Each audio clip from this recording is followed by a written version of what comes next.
Battle of the Belts. Live from the Sun Dome in Tampa, Florida, the Florida heavyweight title Jack Hart versus Kendall Windham. The Southern heavyweight title Billy Jack Haynes versus Ravishing Rick Rude. The AWA World Tag Team Championship, the Road Warriors versus Harley Race and Stan Hansen. The AWA World Heavyweight Championship, Rick Martel versus Nick Bockwinkel. And the NWA World Heavyweight Championship, 2 out of 3 falls, Ric Flair versus Wahoo McDaniels.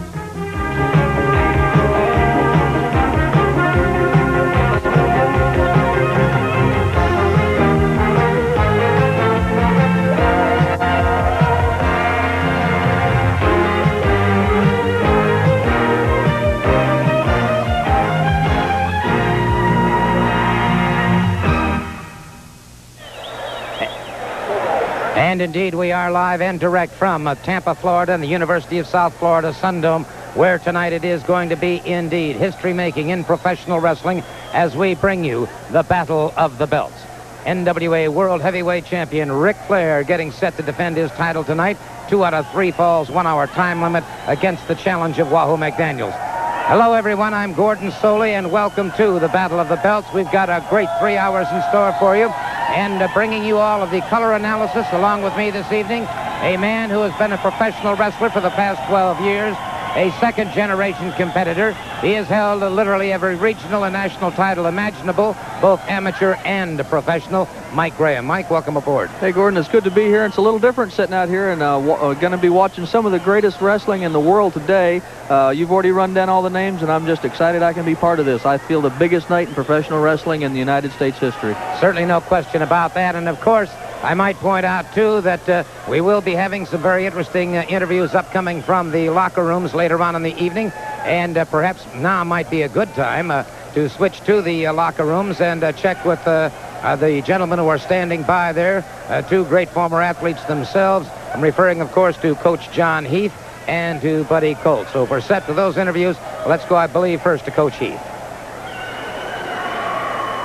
There's excitement outside, and there's excitement in this dressing room, right where I'm standing. Excitement and anticipation as I am surrounded by the biggest stars of the AWA and the National Wrestling Alliance. And out of this dressing room tonight, 3 of these men going for titles. And we'll be right back later on during the program with interviews with some of the contestants. And let's go now to Buddy Colt. I'm in the dressing room of many of the top wrestling stars in the world, such as the Road Warriors and their manager, Paul Ellering, Nick Bockwinkel, NWA wrestling champion, Ric Flair, and many, many others you'll be seeing in action here tonight. And I'll tell you what, you know what, Mike, it really, even to be here tonight is somewhat of a miracle with Hurricane Elena dwaddling around outside the coast of Florida for about 12 to 14 hours, and I know I lost a few shingles off the roof of my home, but I know you suffered some pretty bad damage at your home. Well, fortunately, only lost, you might say, a swimming pool. A lot of other people were very unfortunate. You know, they had to evacuate almost 500,000 people out of the Tampa Bay area just night before last, and they're just now getting back to some of their homes today, and some of them have lost their homes. So it's very tragic, but it's lucky that we're here at all. And I will say this, we've got the crippler and the grappler coming toward the ring right now, but that's one of the reasons we will not be seeing Rick Martel tonight. Martel is tied up with air traffic coming into Florida. It's absolutely impossible right now. But we're coming up with our first match, and it's going to pit the Guerreros against the grappler and the crippler. Let's go now, I believe, to our ring announcer, Chet Tharp. Wrestling fans, this is an Australian tag team match. 1 fall with a 30-minute time limit. Introducing from Homosassa, Florida, 248 pounds, Rip Oliver. His partner, weight unknown and parts unknown, a masked wrestler known as the Grappler. From Mexico City, Mexico, having a combined weight of 480 pounds, the former World Tag Team Champions, a brother tag team combination, Hector and Chavo Guerrero.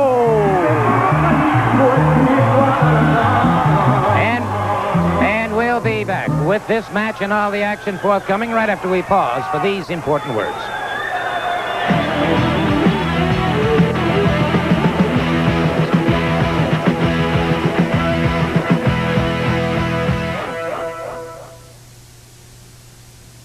All right, ready to roll now with this match. One fall, 30-minute time limit, and this area is still being battered by bad weather. We just had some electrical outages in the area. We've got a tremendous thunderstorm going on. The Sun Coast has been battered for the last 3 days, and again, we're having more power problems. There you see it. We do apologize for that, but it's something totally beyond us. The grappler out there against Hector Guerrero, and Mikey is wasting no time in putting those fists to work. Well, you know, the grappler, of course, his main point would be his strength and his size. He's got Hector Guerrero outweighed. Of course, Hector is a speed merchant. He's quick, he's agile on his feet, and he's got to use his conditioning and everything to try to defeat these larger men. Grappler coming in, like you said, trying to hurt the smaller man right off the bat, but didn't work for him. All right, the crippler and the grappler outside the ring now, and it's Hector Guerrero inside. Hector just finished making a movie in Hollywood, California, and has just recently returned to action. And so it's the crippler now. Rip Oliver moving in, and Chavo Guerrero moves in. Guerrero brothers, of course, at one time held the World Tag Team Championship. A very, very powerful pair of competitors. Even though they do give away a bit of size, they have a tremendous agility and great ability in the ring. You know, both girls, of course, coming from a wrestling background, they were brought up every day from day one, thinking and learning wrestling. And they use their agility to their advantage. They use their size to their advantage. They make their opponents carry not only what they weigh, but their weight also. And that helps wear a man down. The crippler got with a flying hit just a moment ago, and now the tag is made, and it's Hector Guerrero moving in, crashing down on the arm of the crippler, Rip Oliver, and so it looks to me, Mike, like the Guerreros are out to cripple before the crippler. Well, like I said, they've got to be very aggressive. Their high point or their strong point is their conditioning and being in good shape, and they've got to use both themselves against one man. They've got to use that tag to their advantage. They've got to get a man in the ring and wear him down. And it's the crippler bringing Chavo Guerrero up into full body slam. Came down with that elbow, but Chavo Guerrero slips to one side. Good spin under takedown by Guerrero. Makes the tag with Hector Guerrero. Right there was just a good thing, or a good point to make, in that Chavo had good control of the man, had him wrist locked, but Rick Oliver's strong enough to just physically pick the man up, even when he was in good control. So that's what I'm saying about they've got to wear their opponents down. They've got to tag in and out and use their conditioning to their advantage. And you may be seeing a slight difference in your pictures at home right now. We've just again lost another bank of lights due to this severe electrical storm that is taking place here in Tampa, Florida at this particular hour. And again, the lights are back up full bright, and so we're back in action, and let's hope that Providence spares us from any more of those kind of problems. And by our way, our feelings certainly go out to all of the people in the upper Florida Panhandle and the Gulf Coast of Mississippi. They took the brunt of Elena earlier today, and fortunately we heard that there were few injuries, and we're certainly pleased about that. Guerrero's double teaming very quickly as the grappler and the crippler tried some double teaming. And they found out that the Guerreros apparently, Mike, as you had said earlier, did a lot of studying. And the grappler and the crippler suddenly found themselves here at the short end of the stick, so to speak.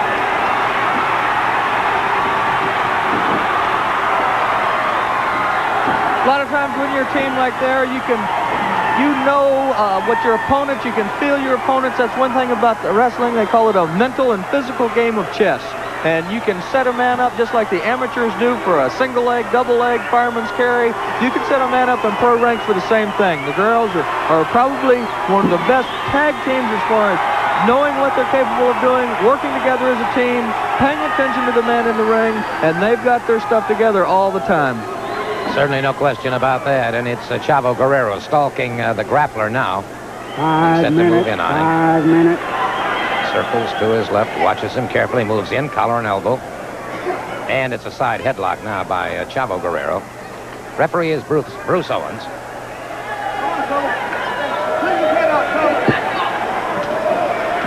Again, the tag is made, and Hector Guerrero moves in. Right now, Hector trying to cut his man's breathing down. The headlock puts a lot of pressure on the jaw, and it appeared the crippler got a shot in there on him as he came off those ropes. From this angle, I couldn't see what happened. Hector went into the ropes and almost just dropped like he'd been shot. Grappler now. Overhand right, another one, and now catches Guerrero in the pit of the stomach. And it is Guerrero dumped right into the center of the ring by the grappler. The grappler has taken a lot of punishment from Guerrero and has proven that he can take it and dish it right back. Guerrero makes it up to the ring ropes. The tag is made. The crippler moves in. It's the crippler moving up on that top rope. Catches him a rapid punch with the base of the elbow to the base of the head of one Hector Guerrero. Hector in a very dangerous situation right now. He's in there by himself. He's got two large, strong men that have him down. They have him in control. That's a very dangerous position to be in. He needs to try to regain himself. He needs to get a break long enough. He needs to tag out and get his partner in the ring. Reaching out, but he is too far away at this point. Massive bear hug now by Rip Oliver, the crippler. Rip driving that shoulder into Hector's diaphragm, cutting down his breathing. You can't take a breath with a man's shoulder stuck up in you like that. And you can see the strength going out of Hector the longer he stays up there. He's got to get his arm slid down in between, try to hip toss the man out, go down into a slam. He's got to get loose and get tagged out. Referee checking very carefully now. Notice Guerrero got that arm inside. Got the arm inside. That's going to give him some surcease and enough to break it. Good counter by Hector Guerrero. And Guerrero tried to dive over and make the tag and missed the tag. Missed the tag. A tough break for Guerrero. You know, the size of athletes today, not just in wrestling, but in football, basketball, baseball, are so big and so awesome that a good 200-pound man has got a hard time beating a good 250-pound man. And that's what we're seeing right here, right now. The Guerrero's probably one of the best teams around, but these men are bigger and stronger and in great shape, and it's just making it real hard on them. Is indeed over the ropes now, and again, there you see the crippler with a front chancery utilizing the ring ropes as well, and the referee's attention is diverted, and it's Guerrero being punished by the team of the grappler and the crippler.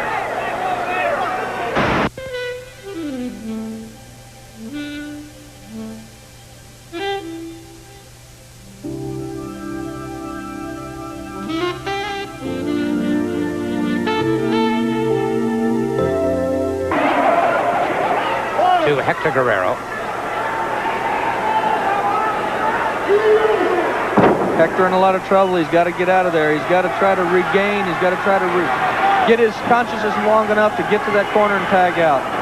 That ring is 20 by 20. That can be the longest 20 in the world when you're trying to get over there to tag up. I'm telling you, I've been in that ring, like you said, for the last 13 years. And sometimes it's just, you know, forever and ever. Like they say, so close, but yet so far. And right now, it's so far for Hector Guerrero. Guerrero hurtled through the ring ropes to the concrete on the far side of the ring, and Chavo Guerrero, as you can see, going over very, very quickly to offer some assistance to his fallen brother. Boy, I've been thrown out of that ring 100 times, and it's so dangerous. That concrete floor is very unforgiving. One ding in your elbow or your knee. A lot of times fans throw something. If the floor is wet with a Coke or something, you try to hit on your feet go right out from under you and smack right on your head. You need to stay in the ring. It's tough enough, but that floor is dangerous, dangerous. Plus with that steel railing around the ring, that's a very dangerous place to be right now. It is indeed, and once again, Guerrero trying to get back in the ring. The crippler caught him on the top of the head with the flat of the foot. Drove a knee into his side that time and then catches him with a foot again. And now Chavo Guerrero charging into the ring. Guerrero moves in, and the crippler very quickly backing away. But now you'll notice on the left-hand side of your screen, there was the grappler catching Guerrero outside near our timer's table. You know, I was not meaning to break in. I realized to try to get the to try to get the best videos that they can. But the wrestlers are going to try to take advantage of all the tables and things around the ring, just like you just saw. I know exactly what they're thinking, and the tables for the cameramen to stand on can be very dangerous. Guerrero coming up very, very slowly, being assisted now by his brother Chavo Guerrero. Remember this match, one fall with a 30-minute time limit. We're coming to you direct from the University of South Florida Sundome in Tampa, Florida. Irish whip on Guerrero. Guerrero somersaults free. Catches him with a good cross-body block coming off the ropes. Near fall and near fall. Great second effort on the part of Hector Guerrero. That's just what I was talking. He saw that little open. He saw that chance for an offensive move. Which here he goes again. A lot of times you think he's down, but he's thinking all the time. He's just waiting for that chance. Guerrero bought up, full body slam by the grappler. And the grappler meant to use his head as a battering ram, and it was Guerrero ducking away from that. Right now, best chance Hector's had in a long time to get out of that ring. Boy, you can get turned around. There's no landmarks or anything. All those ropes look the same, and it's easy to lose your direction. He just barely missed the tag. Those hands crossed, but just did not make contact. And so it is Guerrero, Hector Guerrero, still in trouble in the ring. He needs very, very badly to... A good block by Guerrero. Trying to bring him up a vertical suplex, and Guerrero continues to block him. Reverses the situation on him. Both men get those shoulders off before the count. Guerrero coming up slowly. The crippler makes the tag. It's the grappler moving into the ring. And the grappler taking a cheap shot at Chavo Guerrero. And so Hector Guerrero is over in the corner, but Chavo was not there. Chavo was not there. Boy, Gordon, I know how hard it is. When my father and I wrestled as a tag team, it's hard to stay in there. For me to stay outside and watch my father get hurt and vice versa. And right now, these two brothers, Chavo should have been in the corner, but because of his brother's injury and being hurt, your emotions take over, and you can't wrestle emotionally. You've got to think about what you're doing and think what's best to win the match. And it is Guerrero in trouble now, as he does not have a sleeper hold per se, but apparently that arm is coming down across that carotid artery. Guerrero gets that arm up in the air, Harvey. Yes, you can see it now. And apparently it is not down solidly across that artery, and consequently Guerrero is still getting a supply of that life-giving fluid into his brain, so he is not losing consciousness. In fact, the matter is, with the crowd roaring behind him, it is Guerrero regaining his feet. He fires to the midsection of the grappler, fires again. Again, another right hand that takes him off his feet. Guerrero tried to get over and tag up, but they tripped him up. Hector right now seems to be reviving some. A lot of times you'll catch your second wind and try to get that second wind and make it in there. He's thinking, making aggressive moves, offensive moves, which he needs to, and still trying to get to his brother and tag out.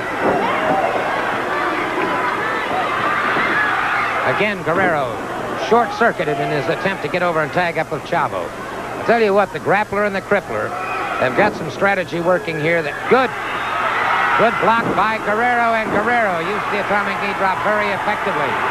And it's Guerrero making the tag. Chavo Guerrero charges the ring. Chavo coming in with a lot of fire. He's been on that apron now for about 5 minutes. The adrenaline's flowing. He's been watching these guys beat on his brother, and he's ready to get him right now. Back somersault and a reverse somersault once again. Brings him up. Beautiful, beautiful head single. Coming in with a victory roll. Hector Guerrero coming off the top rope on his brother man. Right now the Guerrero brothers are almost out of control. They don't really care about wrestling. They've had enough. That Mexican blood's coming out in them, that fire and aggressiveness, and they're coming after these two. The crippler pounds away now at the side of the head, and now the grappler. Now it's the crippler and the grappler. And they've got the Guerrero brothers in trouble once again. Good reversal here. And a standing guillotine. Guerrero toppled over that top rope. And the referee knocked to one side, and the grappler loading that boot. The grappler loading the boot. He caught the crippler. He caught his partner, and now they're outside the ring battling. Chavo Guerrero and the grappler outside the ring. Hector Guerrero over to the crippler, and the count is on. The count is on. Hector Guerrero scoring the pinfall after the grappler inadvertently booted his own partner. And let's take a look at... I'll tell you what, those Guerreros are something else. They were quick to seize advantage. And now we're going to take a look at it once again. There you see the grappler definitely loading that boot. That's about a 13-pound boot. Watch now as Guerrero ducked to one side. The grappler caught the crippler. The crippler caught... The referee is down. Now watch as Guerrero pulls the grappler outside the ring. Hector coming back into the ring, dazed and battered from this match, manages to get over. And Mike, that's all he needs is to get that hand across it. That's right. Any form of control, at that point for that 3 count is all it takes. And that's what it did take, and so the victory goes to the Guerrero brothers. For the official word on this, however, let's turn to our ring announcer. The winner in 15 minutes and 40 seconds, Hector and Charo Guerrero.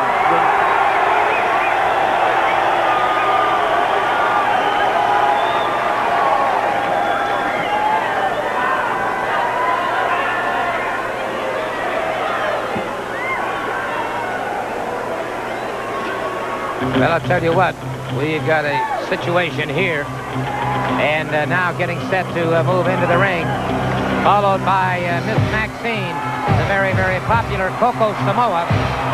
And Miss Maxine, that's 6 feet 4 inches of a lady, and she's going to make sure that Miss Brenda, who comes out with the hustler Rip Rogers, does not interfere in this match. Coco Samoa over that top rope. There's Miss Maxine waiting now for the appearance of the hustler Rip Rogers. This match, one fall with a 45-minute time limit. Weighing 235 pounds from the Isle of Samoa, accompanied by Lady Maxine, Coco Samoa. Coco Samoa.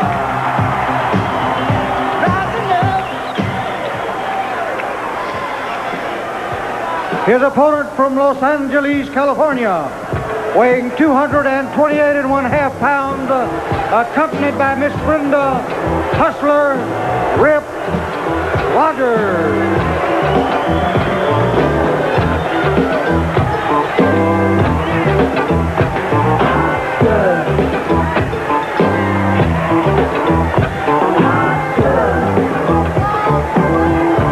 All right, we'll be back with this match right after we pause for a couple of important messages.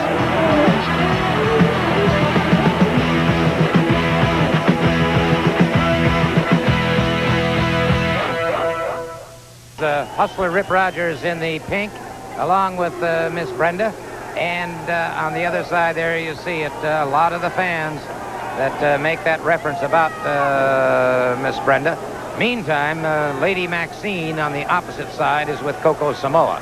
Rest assured that if Hustler Rip Rogers has any interference in the match by Miss Brenda, Miss Maxine will be right there to take care of it. I tell you, this Coco Samoa is probably one of the most impressive young wrestlers here today. He's not very, very tall, but I'll tell you, he's strong as an ox. He's agile. He's a champion of martial arts. He's a tremendous pro wrestler. And this Rip Rogers isn't going to be taken lightly either, though. Rogers complaining to the referee, and Miss Maxine out there indicating her indignation at the fact that Rogers would even make a charge like that. And so Rogers circles his man, closes in. Once again, Rogers behind his man. Good standing reverse now by Coco Samoa. And I'll tell you what, I've said it before about Samoa. A lot of people are quick, Mike. This fellow's sudden. You're exactly right. He's sudden and he's tremendously strong, you know. He bench presses over 400 pounds. He is not an avid weightlifter, but just that natural tendon and ligament strength gives him that ability. I've noticed one thing, too, about a great deal of the Samoan wrestlers. All of them extremely well-proportioned. Powerful thighs, powerful biceps, powerful upper bodies. And Coco Samoa just proved that with his takedown on Hustler Rip Rogers. You know, when you can stand right beside a man and wrist lock him like that and have the strength to take him over backwards, you're doing something, because Hustler Rip Rogers does get in that gym a lot. He works out continually. But it's hard to beat that tendon and ligament strength. And so Rogers, back to his feet once again, gets over to those ring ropes. That'll force the break. Good clean break by Samoa. And so Rogers now getting a little circulation back in that left arm. Circles his man. A little bit on his bicycle, perhaps now closes in collar and elbow. Gets the full arm drag and twist on Coco Samoa. Samoa built like a miniature version of a Sherman tank. And it is Rogers barring the arms. Samoa back. Upended Rogers. Well, Rogers attempting to do the best thing he could. Get his man down and try to weaken a point of him. If you wanted to turn a table over, you'd try to fold one of the legs out from under it. Same thing with a human being when you're in there wrestling him. If you want to hurt a man, if you want to beat your opponent, you've got to, number one, get him on his back to pin him or make him give up. The only way to do that is hurt one of his legs, one of his legs or one of his arms. And in that case, Rogers was going after his shoulder, putting a lot of pressure on it, trying to get a weak point to give him a little bit of an advantage. Rogers now driving that shoulder into the midsection of Coco Samoa. 3 times now with a full arm drag and twist. Tries an Irish whip. Reversal by Coco Samoa. Almost got one of our cameramen at ringside here as they move up on him. And it is Samoa brought up by Rogers. Full body slam. Rogers now. Glancing blow, but look at Samoa. Double leg pickup. Rogers breaks it up again. Miss Maxine watching very attentive right there, just waiting for Miss Brenda to make a move. And I think that's why Miss Brenda hasn't been involved and is staying back out of the way. I don't think she wants any part of Miss Maxine. I'll tell you what, that is a big lady. 6'4". And I guess one doesn't discuss women's weight, so we won't get into that. But she is a big, well-proportioned lady. Up against those ropes. Rogers. Cheap shot on the break. Cheap shot indeed. Samoa down. You've got to be thinking in that ring all the time. You've got to figure everyone's out to hurt you. You can't try to be sportsmanlike almost with anyone. You've got to be out there to win. You've got to be out there to protect yourself at all costs and take care of yourself and go after that match. Miss Maxine out there now giving Coco Samoa a bit of a helping hand. Rogers trying to close in on Samoa. Catches him coming through the ropes. Rabbit punch to the back of the head.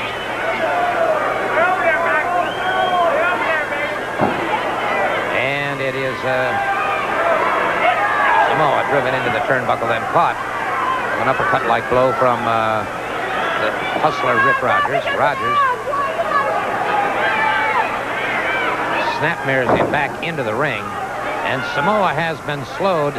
Mike, as you said, many times they get that second wind, and that's exactly what Samoa needs at this point in time.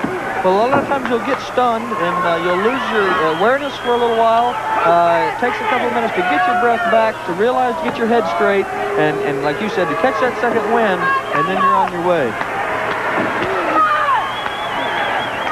Rear chin lock now by the Hustler Rip Rogers. Referee had checked that to make sure it was not a choke. And Samoa now trying desperately, and it looks like that adrenaline really beginning to flow.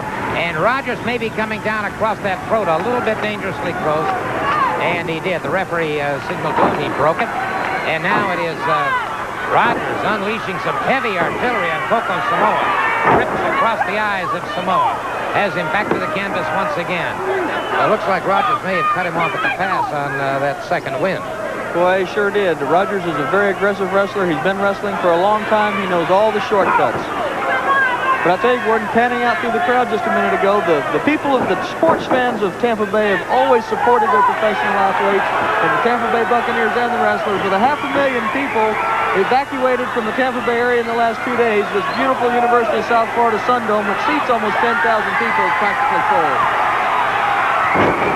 It is indeed, and it is Coco Samoa crashing down. Rogers rolled to one side, just barely in time, and so Samoa took the full brunt of that. And you can see Miss Brenda issuing some comments to Hustler Rip Rogers. Rogers with another rabbit punch behind the head of Coco Samoa. Good block by Samoa.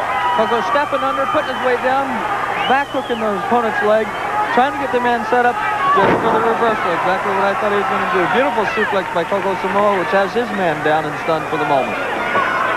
Close-up shot, and you can see some of the pain coursing across the face of the Hustler Rip Rogers as he's beginning to move a little slowly now. But again, he comes back totally aggressive. Samoa now with a headbutt, and Rogers, Rip Rogers tied up in those ropes. And Samoa losing his temper. He's got a stationary target, and he's taking advantage of it.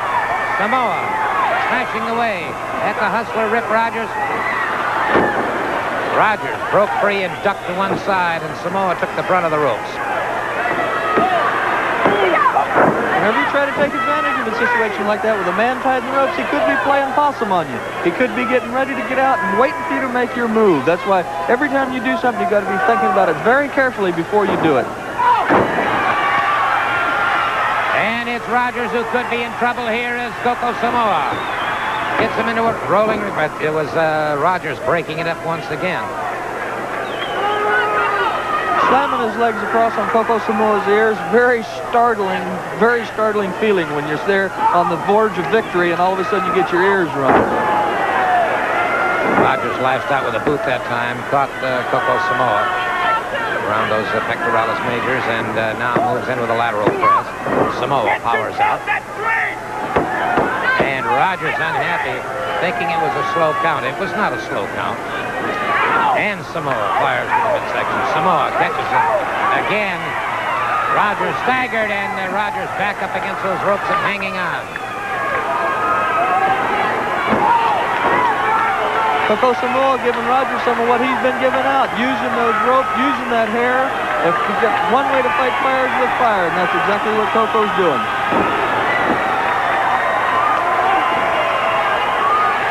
Coco Samoa, and you can hear the nearly 10,000 people here at the Sun Dome registering their agreement with Coco Samoa to mete out some punishment, and he did exactly that. Put on the rope. Rogers had enough presence of mind. Yeah, managing to get that leg over the rope. Knew he didn't have the strength to kick out or to get the man off of him. Putting his leg over the rope like that to break the count. Rogers missing with the right hand. Samoa connecting. And Rogers wants a timeout. Mike, that's something that just doesn't happen. Well, not in this particular sport it doesn't. Once that bell rings to start the match, you're in there till the end. Hip toss now by Coco Samoa. Samoa up a good drop kick. Takes Rogers back off his feet once again into a lateral press. And again, that foot over the rope. He's thinking. In a lot of other sports, you have different breaks, different rest periods. Boxing, of course, you've got rounds with a rest period in between to give you a chance to get your breather. That's one thing that makes wrestling a little different. It's solid contact, solid body contact all the time. It is Samoa back to the canvas once again, and you could hear Lady Maxine issuing some words of encouragement. A double thrust into the throat. Samoa lashes out with a Florida mule kick to the back. And it's Samoa now exploding with a hard right hand. Rogers is double tough, though. He took all of that punishment, came right back in to dish out some of his own. You can see this match is taking a toll on both Coco Samoa and Rip Rogers. They're both slowing down some. They're not have that fire and aggressiveness they did at the very beginning. And of course, to get in the ring and wrestle 10, 15 minutes, that's an object in itself. Coco Samoa getting the abdominal stretch. That is a submission. Hold. Miss Brenda charging into the ring and interfering once again. And the referee's attention was completely diverted. Now the referee telling her, and wait a minute, Miss Maxine just got in there. And that will make a difference. Count of three. A count of three. Well, Miss Maxine returned the favor of Miss Brenda. No question about that. And there you see her escorting the somewhat shorter Coco Samoa out of the ring. And Miss Brenda, a picture of absolute irate fury. And I'll tell you what. Let's get the official word from our ring announcer. Following that, we'll be taking a quick break. And then the winner in 11 minutes, Coco Samoa. The winner, Samoa. All right, we'll be back in just a moment.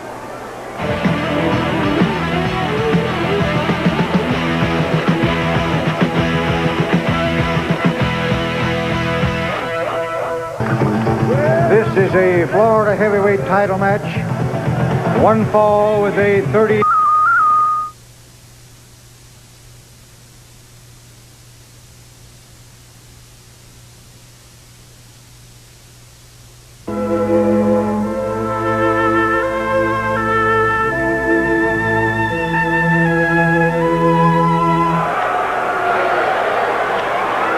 Yep, we got Percy Pringle leading out the Florida heavyweight champion, Jack Hart. Hart, originally from St. Petersburg, Florida, 1979 high school amateur wrestling champion. And Percy Pringle, his mother was trying to get here tonight for the matches. She is watching us up in Mobile, Pensacola. Introducing now the Florida State Heavyweight Wrestling Champion from St. Petersburg, Florida, 228 pounds, accompanied by his manager, Percy Pringle. Jack Hart, the Florida Heavyweight Wrestling Champion. Well, as I was saying, Percy's mom tried to make it down, but with the weather and the Hurricane Elena hitting up in her area, and they caught a lot of the fringe of that, she was unable to, so we hope that she's catching us over WPMI and getting a chance to see her son, Percy, who, Mike, I guess one would have to say has to be one of the most successful managers in wrestling today. I wonder how he and Paul Ellering, the manager of the Road Warriors, who we'll see later, get along. Well, you know that I agree. He has been very successful. He and Paul Ellering are a little different stature. Paul is a former world's deadlift record holder, power lifter, great wrestler before he turned manager. Percy has got a pretty good brain. He's got ability to control some people. But I'll tell you, the thing that I'm excited about sitting here is I know I've been out there. Kendall Windham's heart's got to be going 9,000 miles an hour right now.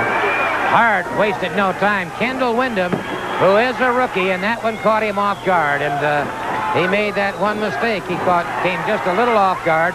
And Jack Hart is very quick to take advantage of that. Ooh, right across that abdominal wall. Hart's not giving him a chance. Kendall, of course, has only been wrestling a couple months. To have an opportunity to wrestle for the Florida heavyweight title at this young point in his career is just unbelievable. Of course, Kendall comes from a great wrestling background. He's got a lot of life ahead of him. He's got the frame. He's just going to have to get the aggressiveness that it takes to be a pro wrestler and get in that gym, put on some weight, and hopefully he'll go without any severe injuries, and he'll have a great future ahead of him. Well, I'll tell you, if it comes to fighting Hart, he's got that, all 214 pounds of it. He just fired back to the midsection of a Hart. Caught Hart again. And let me tell you something, when that young man throws a punch, it's going to be felt. He was twice Texas amateur Golden Gloves boxing champion. And, of course, a second-generation wrestler, has competed all of his life. And, again, Jack Hart gets a snapmare and takes him to the canvas. Kendall right now is probably awfully confused to be out in front of a crowd of this size and on national television. It's scary enough, and he tried to warm up a little bit. Of course, Hart, the veteran, the current Florida heavyweight champion, as soon as that bell rang, he didn't give him a chance because Hart knows Kendall does have the capability of defeating him. So Hart's not going to give the man a breather. If he's smart, he'll stay on him and try to put him away. Rear chin lock now by Hart, and Kendall trying to get an elbow moving against the side of the rib cage. There you see Percy Pringle, who is constantly at ringside when his men are out there. Irish whip off the ropes. Kendall ducks away. Kendall caught him. He came at him like a Discovery rocket. Fires again to the midsection, but Hart taking the shortcut. A lot of pro athletes, unfortunately, do take those shortcuts. I know from being out there, and a lot of times I guess they're paying their bills, they're competing.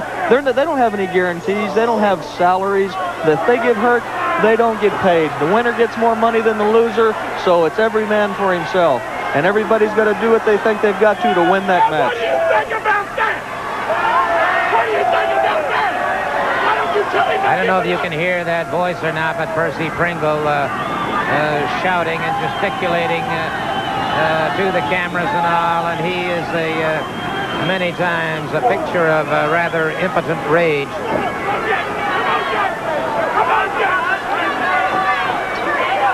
Wyndham ducks to one side, and it is Hart catching that turnbuckle. And Wyndham again fires the midsection. He's been concentrating on, and he gets him in a backslide. Let's see if he, no, sir. Hart broke away from it. Ken right now thinking a little slow. Whenever you're out there and you've got all those people watching you, anyone sitting out there that is a professional athlete knows how you get the jitters. It takes a while to get settled down, to get your mind completely into the ring. And I think that's Kendall's problem right now. And of course, Hart's not giving him a chance at all. Well, Hart is a merciless competitor and has picked up some of those traits, of course, from Percy Pringle, who, well, as I've said before about this man, somewhat of one of the evil geniuses of management. And you see again the intensity with which Pringle exhorts his men to do their utmost.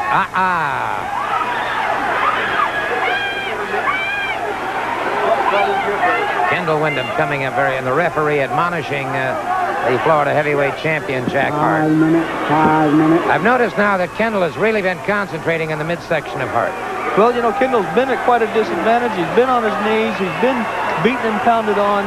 When you're back like that, you'll throw fire to the midsection like that to try to stop the man's breathing, to try to get him hurt.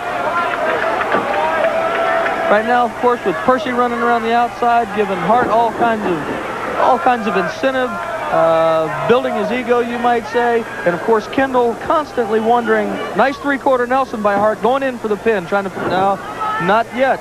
Kendall's still too strong, still not quite down enough to get pinned like that. Of course, Kendall thinking about Percy running around the outside of the ring.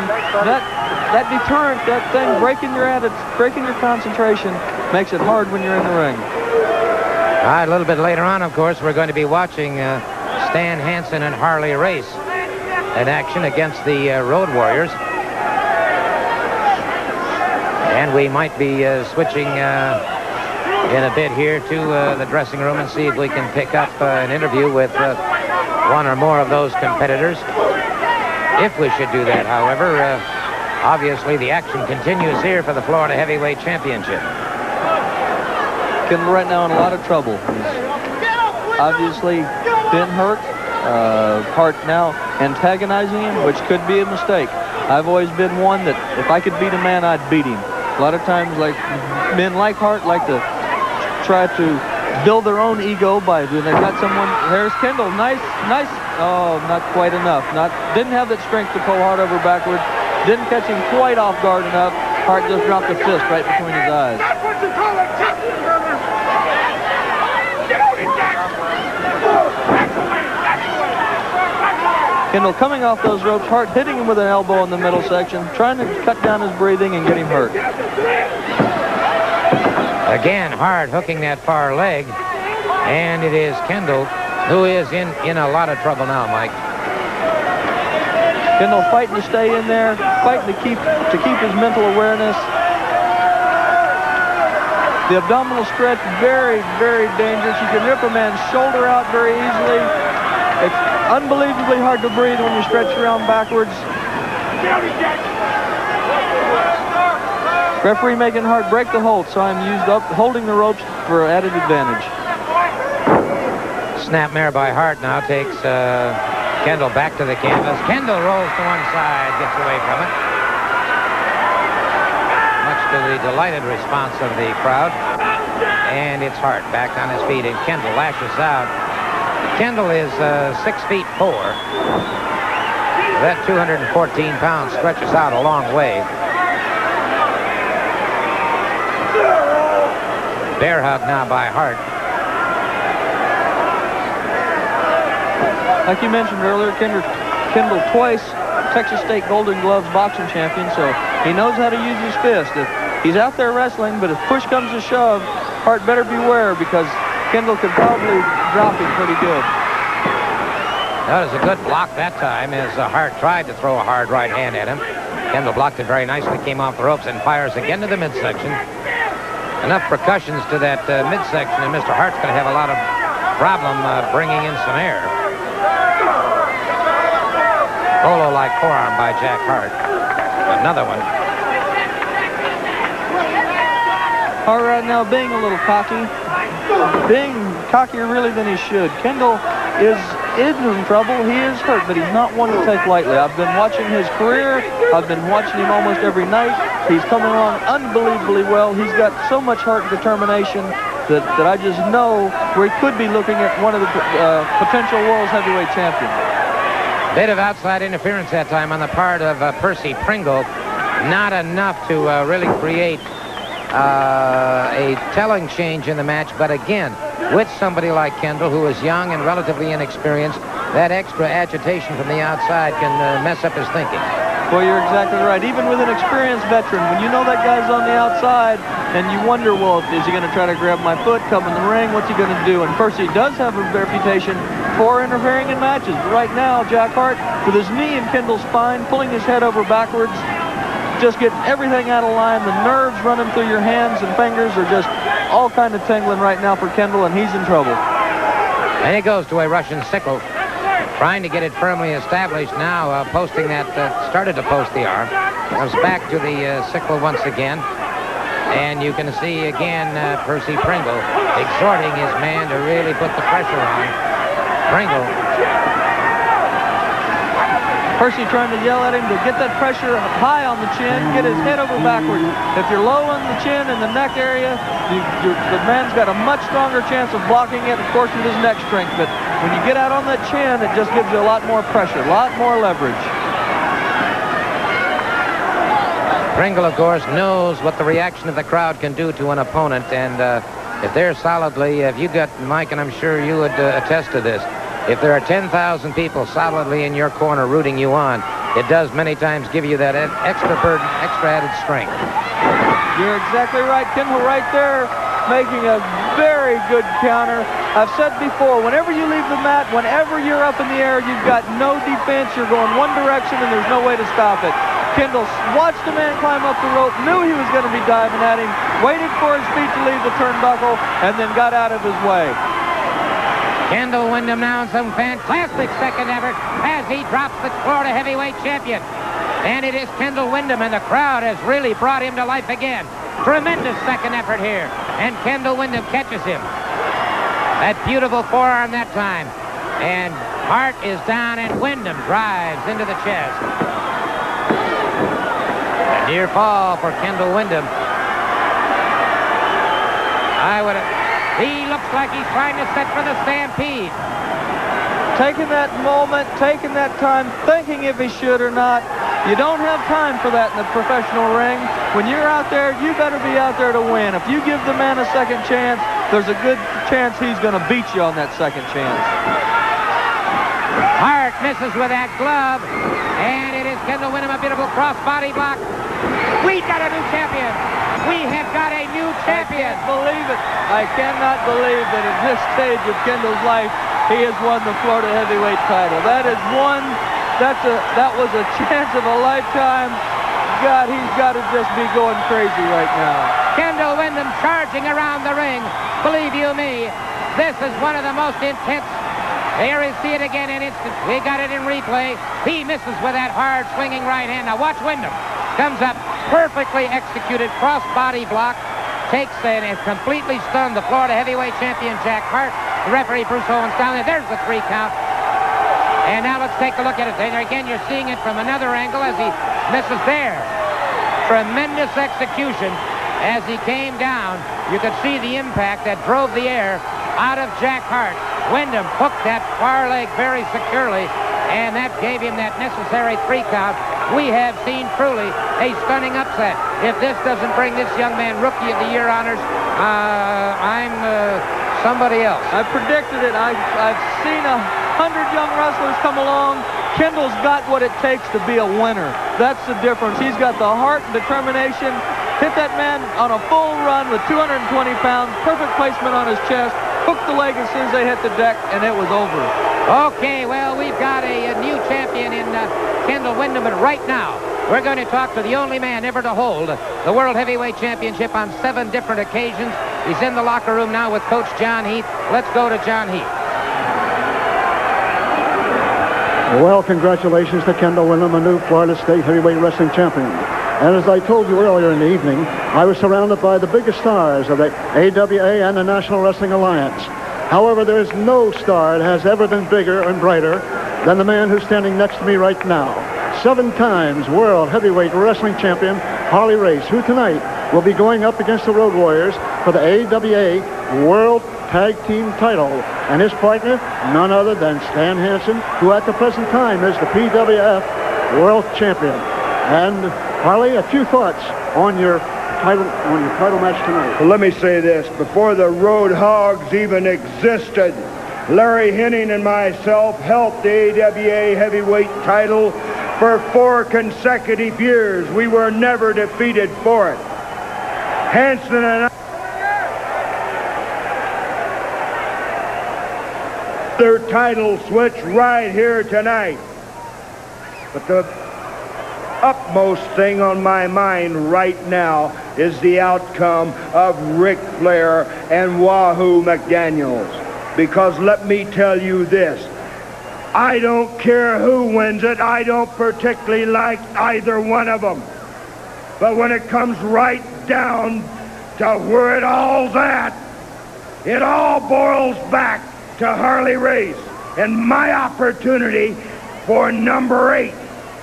I stood out for about a year and a half and I said, Harley Race will have number 7. Harley Race will dominate wrestling.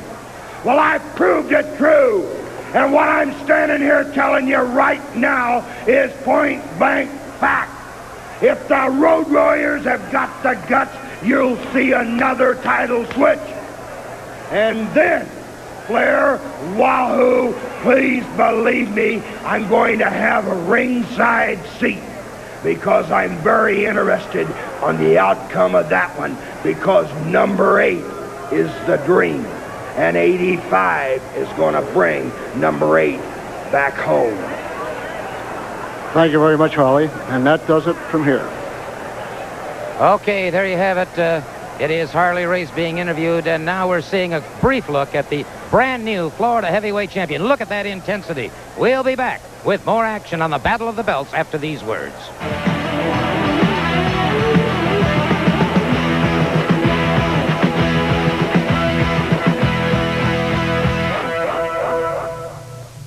Tonight's sports special, Battle of the Belts, is being brought to you in part by Champion TV. Rent to own the stereo, television, or appliance of your choice the Champion way. And by Schlitz Malt Liquor, the Bull. For a taste that's big and smooth and bold, the Schlitz Malt Liquor Bull. Battle of the Belts. More action coming right up.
the Southern Heavyweight title match. 1 fall, 1 hour time limit. Introducing first the challenger from Portland, Oregon. 255 pounds, the master of the full Nelson, Billy Jack Haynes.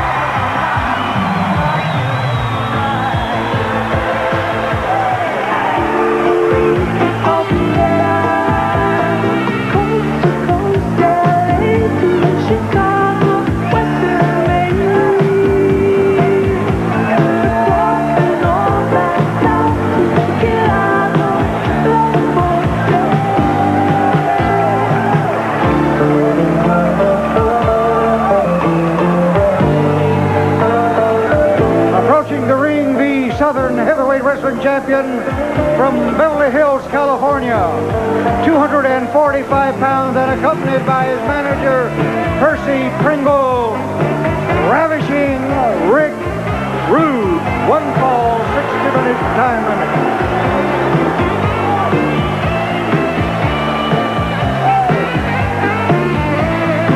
All right, Ravishing Rick Rude, former national arm wrestling champion, the Southern Heavyweight Wrestling champion. Got to say one thing, Mike, about this man, Percy Pringle. He just had a crushing defeat, and yet I guess hope springs eternal within the human breast, because he's right out there with the same kind of intensity he had before. But don't you know, inside, he's really got to be worried now. You know, that's what it takes to be a winner, is you've got to take a loss and take it in stride and be aggressive and go after it, because if you get all broken-hearted and you get down in the dumps because you lose, then you might as well not compete. Look at this standoff between these two right now.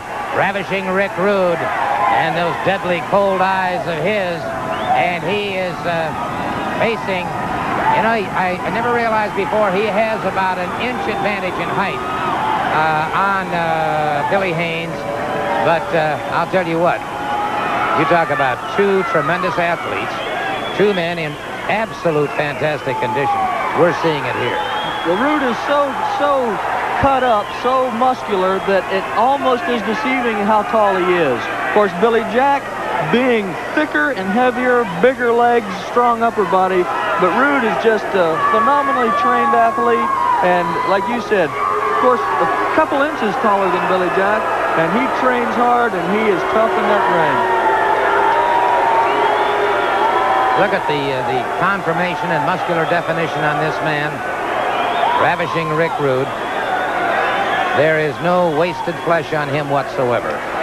Lean and mean is about the only way you can describe him. I think Billy Jack, the more perfectly proportioned athlete from the standpoint of equality of development. The thighs, the upper body, the legs, the arms, all a little more in proportion. But what a contest this is going to be. 1 fall, 60-minute time limit. Probably two of the best in shape athletes in the United States or world today. Both great wrestlers, both young, very competitive, got all their futures ahead of them. And this tends to be probably one of the best matches we'll see in a long time. And a big 60 minutes. Right now as the bell rings, and it's Ravishing Rick Rude. And Billy Haynes immediately doing a bit of psychological warfare. Rude knows right now that the crowd is not with him. They are with Billy Haynes all the way. Neither man wanting to be that first one to make the contact. Both wanting to try to psych their opponents out. Guys that get in the gym and lift a lot try to physically intimidate each other. But I tell you, I don't think Rude is going to physically intimidate Billy Jack Haynes. No, in fact, the matter is, I noticed while Rude was posing, that Billy Jack very nonchalantly stood over in the corner as if to say, well, okay, if you want to pose and show off your muscles for a couple of seconds, go ahead. I think Billy Haynes is going into this match very, very confident that he's going to walk out as Kendall Windham did. Aha! Well, Haynes giving him a little bit of power posing, too. Oh, with a little signal there that indicated what he thinks of Ravishing Rick Rude. And all right, let's see what happens now. Of course, you can see the thickness in Rude's wrists and hands. A lot of guys have big biceps or big forearms, but power comes in the wrists and hand area, just like in the elbow areas, knees, and wrists. You can build muscle tissue in the muscle area, but if you don't have the joints to keep them together, you ain't going to make it. And a tremendous struggle now of will and strength and balance here between these two. And neither man really able to gain the advantage yet. And Rude brought up by Billy Haynes, an atomic knee drop. Beautiful drop kick by Billy Haynes, and Rude outside the ring. Almost made it over to, there you can see the Tokyo broadcast crew at a table immediately adjacent to ours. Nice to have them here in the United States and bringing these all-important matches around the world. Southern title, of course, representing 9 Southern states. They also have the AWA Tag title upcoming. And, of course, the NWA World Heavyweight Championship. The NWA, the National Wrestling Alliance, the oldest and largest sanctioning body of professional wrestling the world over, encompassing all 50 states and 17 foreign nations. And Pringle becoming more than somewhat upset. So far, his evening's been a disaster, and he is a nervous cookie right now. You know, there's a lot of money on the line. Losing that Florida heavyweight title is going to take a lot of money out of his pocket. Of course, Rick Rude is the current Southern heavyweight champion. Percy's probably looking at the potential of losing both the Florida title and the Southern title in the same night. And you sounded like that wouldn't disappoint you too much. Well, you know, it wouldn't, because I am a professional wrestler. I am into competition. I've never had a manager. Don't care to have one. When the man gets in the ring, it should be in a one-on-one situation, and may the best man win. Excellent philosophy and extremely well put. Billy Haynes now with a side headlock on Ravishing Rick Rude. Has the Southern heavyweight champion down. Mike, let me ask you, I would think that Billy Haynes is not going to move the least bit recklessly with Rude. I would think he's going to be very, very calm and methodical. Well, they have had a couple matches against each other before. They know each other are very strong. They should by now have figured out the weaknesses and strengths. So they're both going to be a little bit slower, a little more positive, and like you say, try not to make a mistake, because in a match with 2 men like this, the first one that makes a mistake could be the one to lose the match. Test of, you've seen the Bighorn Sheep do it, and here are a couple, and that time Billy Haynes was a step ahead, leapfrog into a high back drop. And Haynes full Nelson. Going for the full Nelson. That's it. I've never seen anyone come out of that yet. He's into the ropes. Into the ropes. That's the only thing that could have saved him. I've seen Billy Jack wrestle now for about 3 years. I have never seen anyone come out of his full Nelson. And very closely adjacent to us is one of the many artists in town who have really become extremely interested in sketching our wrestlers, and very, very nice piece of work going on there. No question about that. Once again, 5 minutes into this match now, 55 minutes remaining. Billy Haynes very proud of his affiliation with the NWA, as you can see him blazoned across the back of his tights. Meanwhile, Ravishing Rick Rude's center of concentration seems to be on himself. So simply on one side and Ravishing on the other side. Well, you know, the National Wrestling Alliance is the largest and oldest governing body of professional wrestling in the world today. Billy Haynes now with a rear chin lock on Ravishing Rick Rude. Haynes is being very cool, very methodical in his approach against Ravishing Rick Rude. He's letting Rude hot dog, if you will. And the ego of Rude is something to behold anyway. That could get in his way, Mike. You're definitely right, because when you're in that ring, a lot of times that ego, trying to show off or trying to be cocky, you're not going to be successful. You've got to be thinking about winning at all times. Right now, Rick Rude is being controlled by Billy Jack Haynes. Both of these men, of course, weighing 240 pounds plus, which, looking at them, you wouldn't think they were that heavy, but they're thick, they're in shape, and they're 240 pounds of muscle in each one. Rude, one to the midsection. Haynes doubled momentarily, goes to a side headlock. Referee now, Bill Alfonso. Bill, by the way, qualified to referee professional wrestling, boxing, and full contact karate. Ooh, cutting him off with that clothesline, putting that 19-20-inch arm right around his chops on a full run. It just really catches you off guard. Not only the forearm hitting you in the face, but when it knocks you over backwards, the back of your head slams off the mat, almost like getting whiplashed in an automobile accident. And it is Rude very quickly closing in on this. And Billy Haynes hanging on and almost through the ropes. Rude catches him and catches him once again, and Haynes is out of the ring. And notice now that Percy Pringle, with a healthy respect, now moves into the ring. And this battle's gone outside the ring. It is Ravishing Rick Rude. Wow! Almost knocked the monitor off the desk from the railing on the other side of the ring. We are just behind the security area. And as Mike pointed out, the impact of that railing just about took our monitor away from us. Well, of course, that's why that railing is around the ring, to keep the wrestlers out of the people's laps, and of course to put a barrier there for over-anxious fans that think they can get in and help their favorite, to give them a little thought, because when they're stepping over that barrier, they're stepping into no man's land. That is a fact, and that's a good piece of advice for anyone. When you go to the matches, it's exciting here on television. It's twice as exciting in live action, so no matter where you happen to be watching right now, be it Dallas or Houston or Oklahoma City or Boston, Pensacola, Miami, it doesn't make any difference. You get a chance to get out and see these matches live, it's just twice as exciting. But there's a lot of electricity here at the University of South Florida Sundome, and Billy Haynes in a lot of trouble outside, and Ravishing Rick Rude quickly again trying to take advantage of the situation.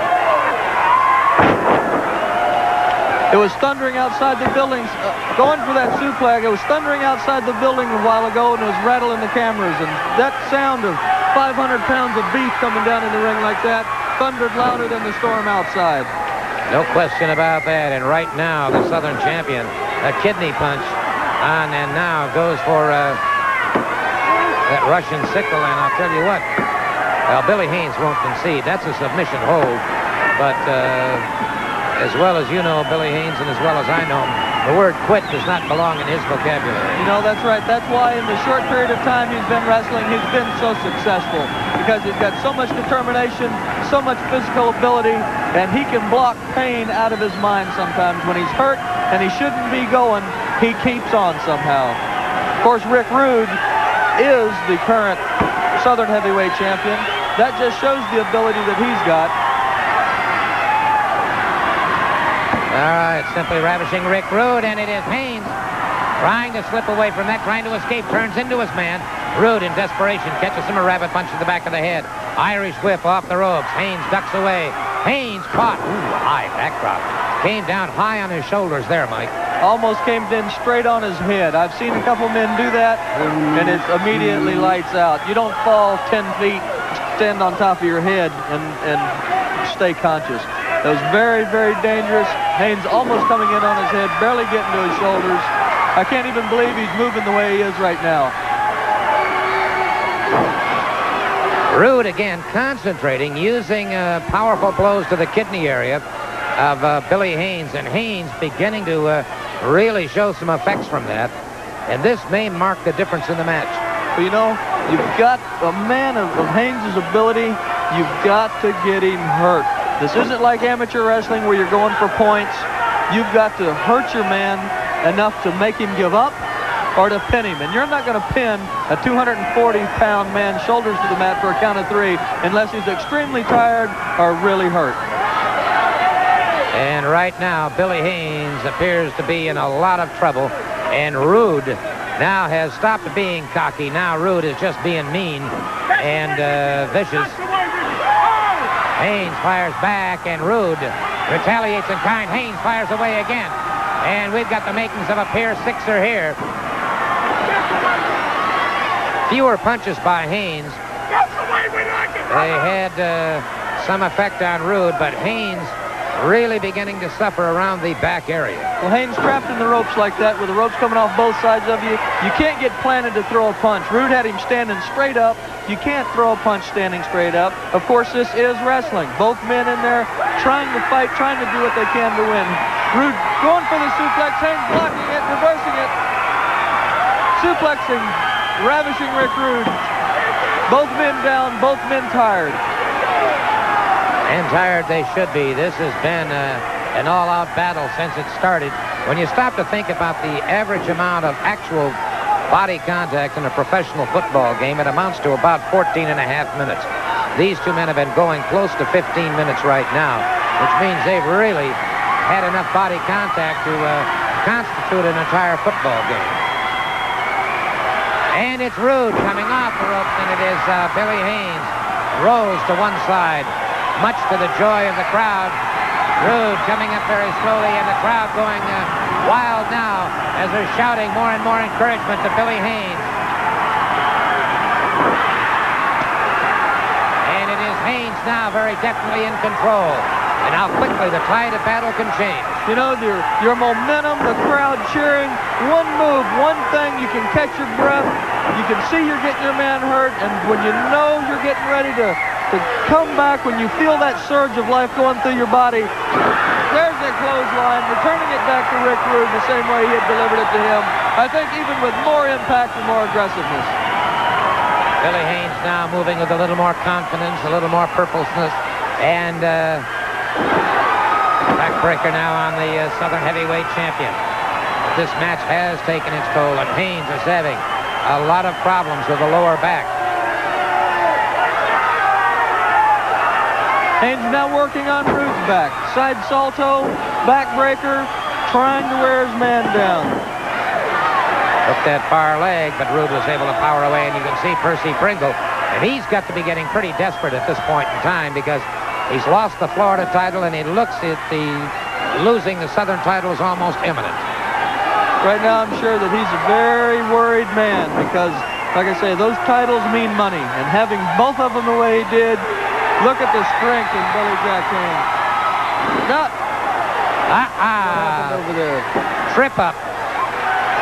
What happened to it? I saw the cane go flying in the air. Could you see from your angle what it was? Wasn't positive. It appeared to be a trip up to me.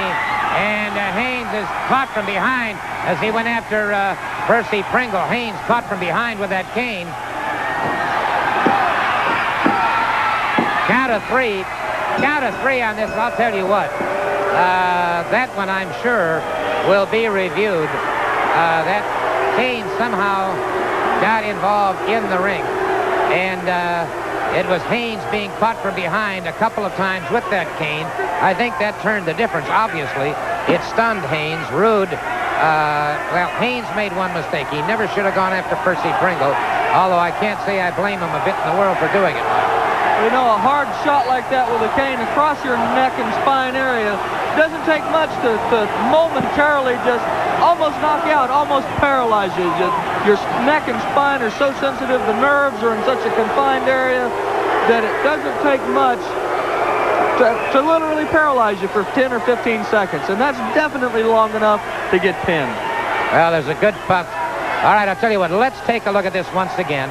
You see, let's see if we can pick it up. Let's see where we can pick up this situation with a cane. All right. Well, you see, it's just doggone it. We missed it, that's for sure. But there's the cane. There, you're no question about it, Something happened right there. How was that cane in the ring? How would it be knocked out of his hand if he wasn't trying to stick it into the ring? All right, and there is, well, nonetheless, for the moment, let's see it again. There you've got it. There it is. Well, I'm sure with the footage like this, that the title, when the NWA sees this film, that there's going to be some question about that title. No question about that. And a very desolate-looking Billy Haynes outside, inside that ring. But there'll be another day and another chance at that Southern title. Right now, though, I'll tell you what. Let's go to the locker room and pick up Coach John Heath with a brand-new Florida heavyweight champion, Kendall, not Wendell. Kendall Windham. My congratulations to you, Kendall.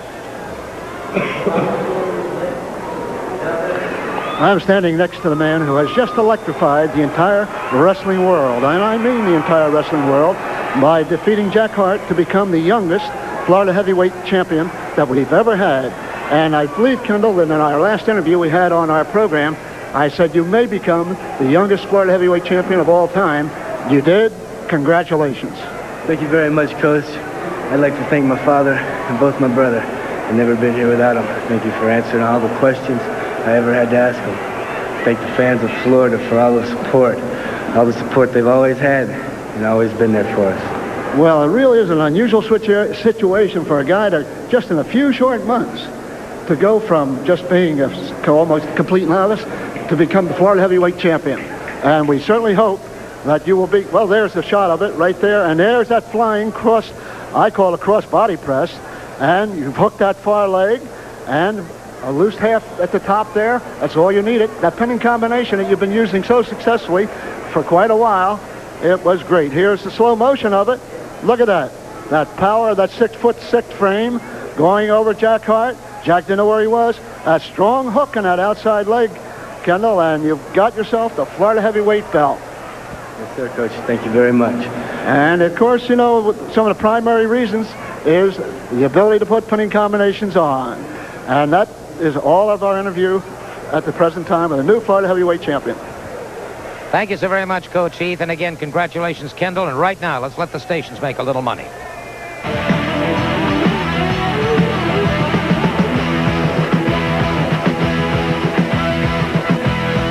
And I'll tell you what, it's been quite a night so far. And for those of you who might have tuned in just a little bit late, you missed something, because Kendall Windham has defeated Jack Hart for the Florida Heavyweight Championship. And that means a lot to young Kendall Windham. He is a rookie. This assures him, in my opinion, that he will become indeed the Rookie of the Year. And, Mike, I can't think of any reason why he shouldn't be made the Rookie of the Year. I would think that there's nobody else who can compare to that record-wise. You know, I've watched Kendall since his first match. I trained with him some before he turned pro. He's got the size. He's got the ability. Of course, the wrestling background, Golden Gloves boxing champion. He's a good overall athlete. Main thing he's got going for him is his age. He's young, and it's a lot easier to come back from injuries at a young age. Once he starts filling out, and once he gets the aggressiveness that it takes to be a professional athlete of any type, he's going to come on strong. You got to figure that first month or two of the transition from amateur to pro, you don't have the aggressiveness, and to be able to defeat Jack Hart and win that Florida title at this time in his career is just unbelievable. Certainly, no question about it. I'll tell you what, we've got later on this evening, of course, we've got I think the most awesome tag team combination in wrestling today. Talking about the Road Warriors. They're managed by Precious Paul Ellering. He's originally out of Melrose, Minnesota. And right now, I think we're ready for an interview. Let's go to our compatriot Buddy Colt in the locker room with the Road Warriors. Tonight, the AWA World Tag Team Champions, along with their manager, Precious Paul Ellering, will be putting that title on the line against two men, 300-pound plus Stan Hansen and Harley Race, a man that for 4 years, along with his partner, held this prestigious World Tag Team Champion and was also 7 times World Heavyweight Wrestling Champion. You know, Paul, this might be the team that could put an end to the long reign of the Road Warriors. Well, you know, their record speaks for themselves. They've been champions. They've done this. They've done that. Well, in politics, your record speaks for yourself. Well, also in professional sports. So let's talk about our record. 2-time Tag Team of the Year, Manager of the Year. Now, Harley Race, I just happened to hear your interview. You're talking about Ric Flair. You're not thinking about this match 100%, like you should be. Like you should be, Harley Race. Tell him, Hawk. Well, guess what? It's about time to play, Harley Race. It ain't time to talk about Ric Flair. It ain't time to push your little boy around on a bike. It ain't time for nothing but for you and Stan Hansen to quit talking and get in the ring and do your talking there. That's where we do ours. That's why we wear these. Tell him, big man. Hey, Stan Hansen, you're a big man, over 300 pounds. Well, check it out, 300 pounds too, 275 pounds. Now, Race and Hansen, you're good wrestlers, but you ain't bad. You don't know what it's like to get your butt kicked by 10, 12, 15 guys in Chicago when you're a kid. So we get in. Boom, we're right back up, right in your stinging face. Hey, you want to play the fate of the Warriors? You're going down. Well, there's no doubt about it. The Road Warriors, two of the most powerful and devastating men that I have ever seen in professional wrestling. They will be having their hands full tonight against Harley Race and Stan Hansen. The Hawk, the Animal, the Battle of the Belts. We'll be back with more action in a moment.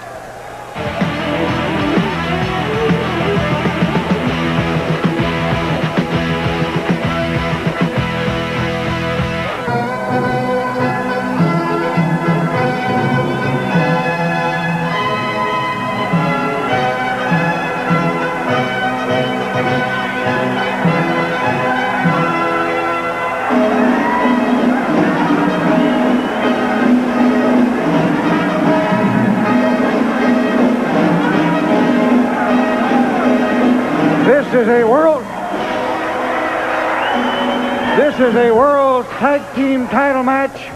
One fall, 1 hour time limit. Introducing first the challengers from Kansas City, Kansas. 260 pounds, Harley Race. And his partner from Knox County, Texas. Weighing 300 pounds, Stan Hansen.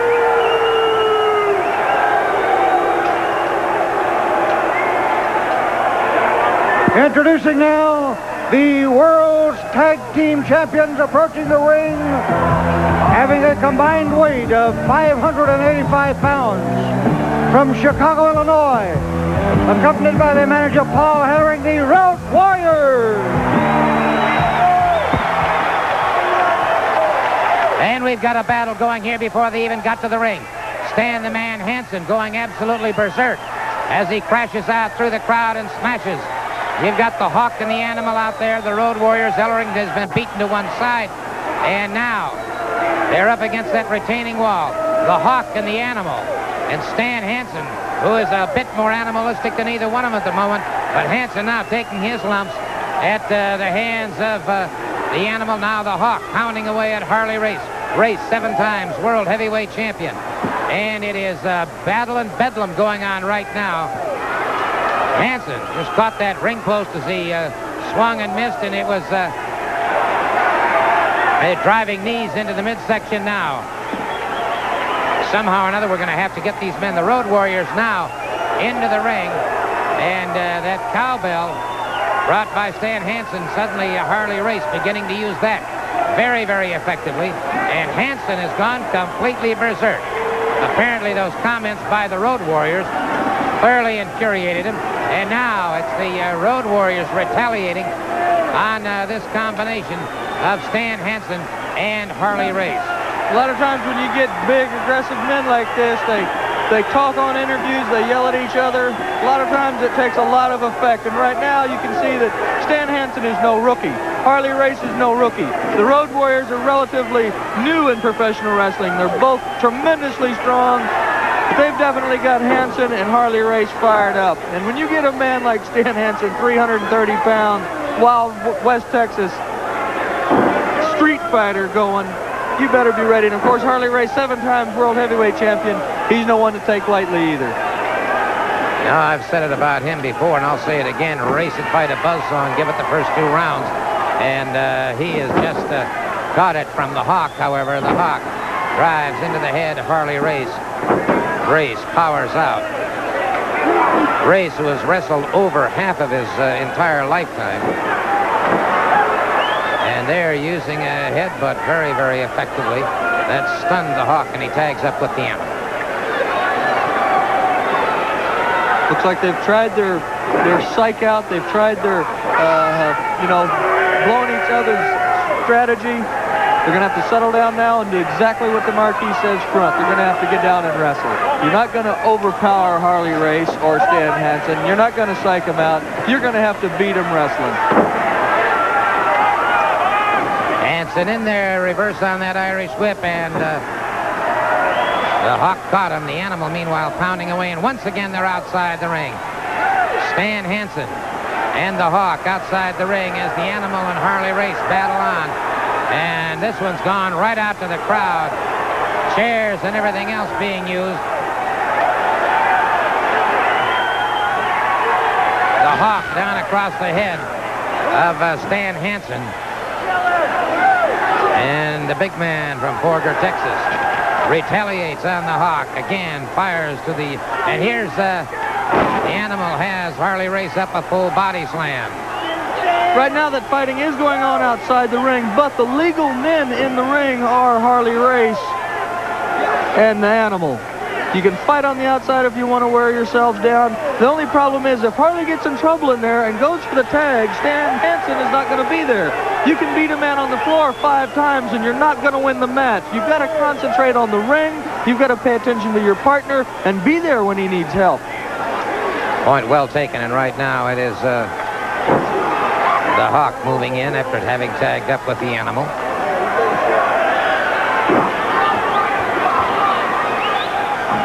All right, overhook on the head of Harley Race. Race trying to get that double leg dive now. Good double leg pickup down across the chest.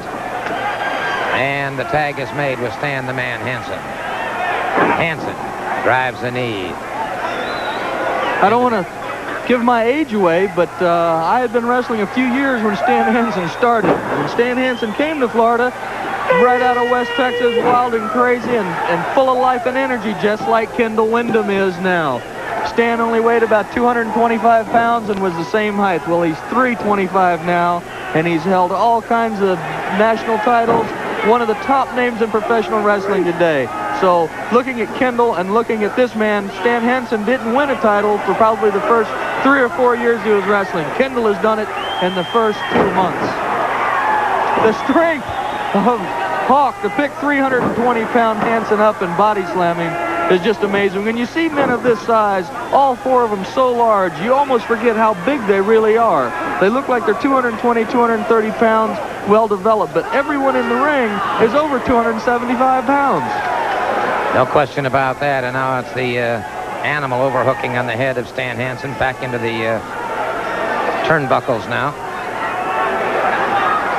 And the referee calling for the break. Now, when Stan Hansen does break and steps up, if you get a chance, just look at the difference in size between him and, as an example, the referee, Bill Alfon. Hansen charged. And he is... may have messed up that arm. He has had problems with that left arm in the past, and he may be having problems with it again. A lot of times, if you, a good example is possibly like a boxing match. If you watch the lightweights and everything, they're throwing 400 punches. They're really sparring and moving.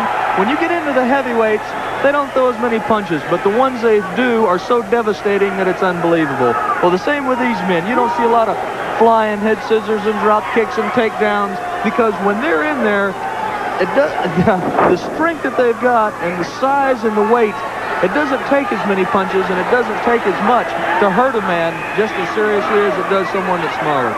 That's very, very true. And it is Hansen now carrying the Animal, and it was the Animal slipping away from it. Hansen catching that steel ring post right in the shoulder. And he may be having some problems here. Now the Hawk is back in. Harley Race and the Animal outside the ring, and it's the Hawk. Stan Hansen brought him up. You see that? He gave him a back suplex. The man never laid there a second. He's so muscled up, so thick, that he just drew his head forward, hit on his shoulders. It stunned him some, but he rolled right back to his hands and knees and was just waiting. Our tag is made. Once again, Harley Race, 7 times world heavyweight champion, moves in, catches the Hawk, and now moves in on the Hawk once again. Brother, you talk about muscular conformation and definition. Well, you can see that Harley's been hurt. Harley's been hurt. You can see the way he's walking. He's trying to protect his leg.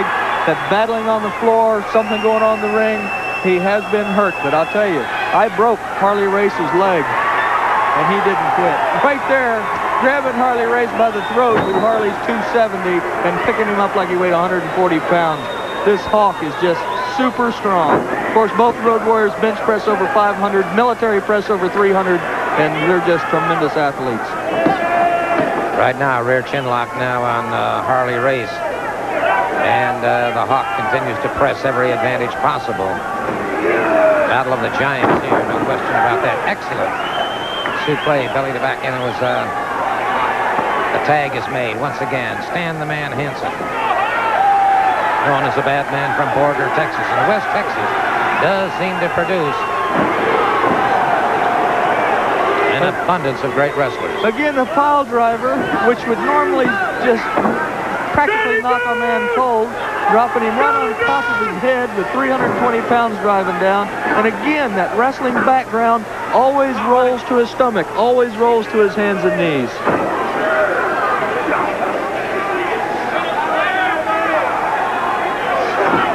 And it is Harley Race back out there.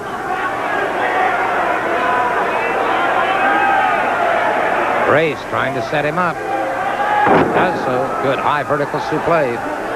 Again, you can see the man starting to roll to his hands and knees. That obvious, a lot of amateur training when it's embedded in you like that. You never lay on your back. You don't sleep on your back. You never lay on your back doing anything. Every time this man's been dropped on his head, no matter what's been done to him, as soon as he hits the mat, he's rolling for his stomach, because you can't get pinned laying on your stomach.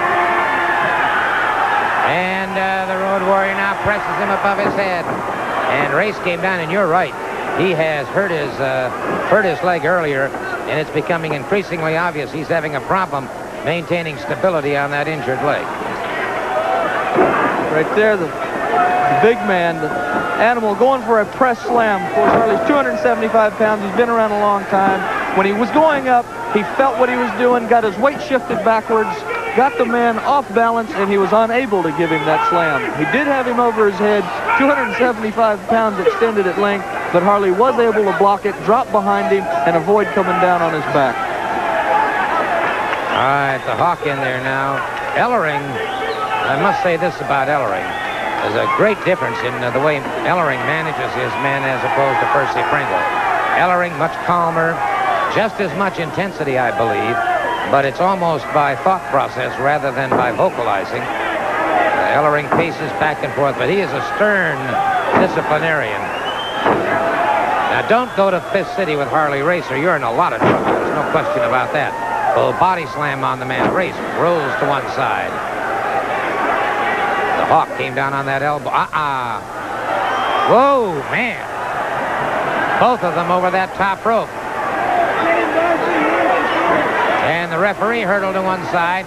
And we've got a Pier Sixer going on outside the ring. A Pier Sixer outside the ring.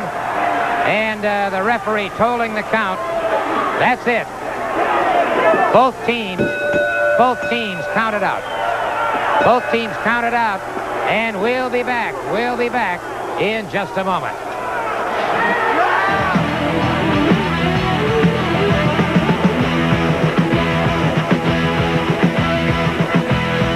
Problems going on here, but let's go to the locker room right now and Buddy Colt.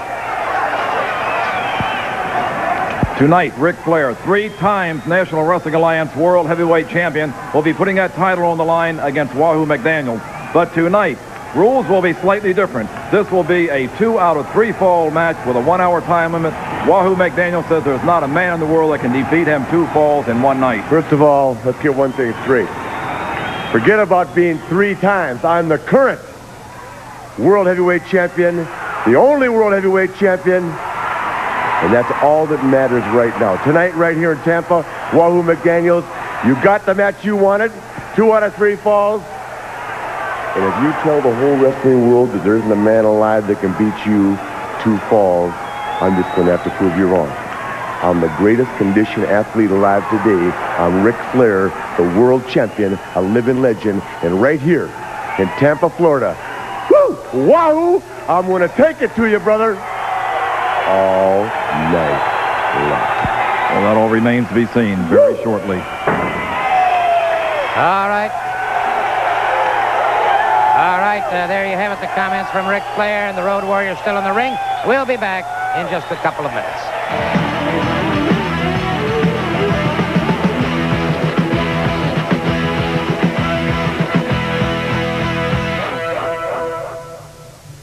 Tonight's sports special, Battle of the Belts. is being brought to you in part by Champion TV. Rent to own the stereo, television, or appliance of your choice the Champion way. And by Schlitz Malt Liquor, the Bull. For a taste that's big and smooth and bold, the Schlitz Malt Liquor Bull. Battle of the Belts.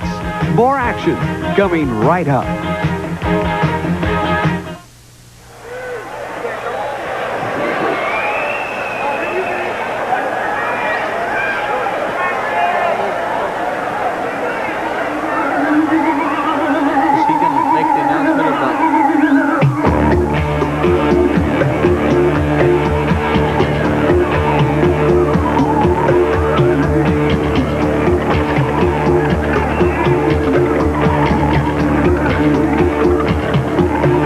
This is an AWA heavyweight title match. One fall with a 60-minute time limit. Introducing the challenger from Tampa, Florida, 235 pounds, the very popular Frankie Lane. The AWA heavyweight wrestling champion from Los Angeles, California, 247 pounds, Nick Bockwinkel. Well, some understandable confusion here, and I'm sure that Bockwinkel really wished that were the case. Bockwinkel was for a long period of time the AWA heavyweight champion. He came here tonight to wrestle Rick Martel for that AWA title. Martel, due to the confusion of the airlines right now and the Hurricane Elena, was unable to defend that title here tonight. Frank Lane has stepped in, and Bockwinkel, I'll tell you what, has to be met with all sorts of mixed emotions, Mike. You know, you're right. He come down here to after that title, and of course, understandably, I know that plane connections and everything with the hurricane the way it is, it's very difficult to get in or out of Florida. He's got to be very angry to travel all this distance and find out that his opponent is not here. But on the other hand, Frank Lane, who is a relative newcomer in professional wrestling ranks, has an opportunity to defeat a man that has been the world's heavyweight champion before. Certainly no question about that. A great opportunity for Frank Lane. And I think we should make it absolutely clear, too, that there was no question about the fact that Martel could not make it. Martel is not a duck and hide champion. He is a fighting champion. And I know that he was looking forward to this match. He was extremely distressed that he could not be here. But some understandable confusion. But then I would say the last 72 hours here in the Great Sun Coast has been pretty confusing. Well, you're exactly right. We're lucky to be here and having this show at all with the evacuation of practically all Hillsborough County, Pinellas County, and the outlying areas. It's just a miracle that this show is taking place. A lot of determination from our television stations all around the country, a lot of determination from the wrestlers to get here, and it is turning into one of the greatest nights I have seen in my 13 years of pro wrestling. It certainly has been a great night, and I want to issue a special word to all of our crew here,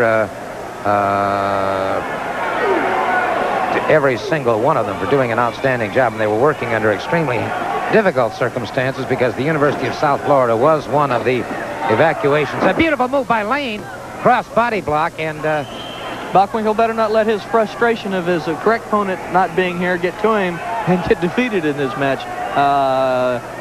He does have ability over Frank Lane, experience, but a lot of times you can get aggravated, frustrated, and you don't think right. You know, young athletes of today all they need is that chance. Just like Kendall Windham earlier, that one chance, and had him hooked. It was almost questionable. Hart was kicking out on the 3 count, but was still under control and lost that title. So Frank Lane is not to be taken lightly, and Bockwinkel better not be too aggravated and think about this match. Well, he has suddenly put his mind back to it just now, and Frank Lane's going to pick himself up a lesson in a hurry, and Bockwinkel wastes no time in punishing Lane.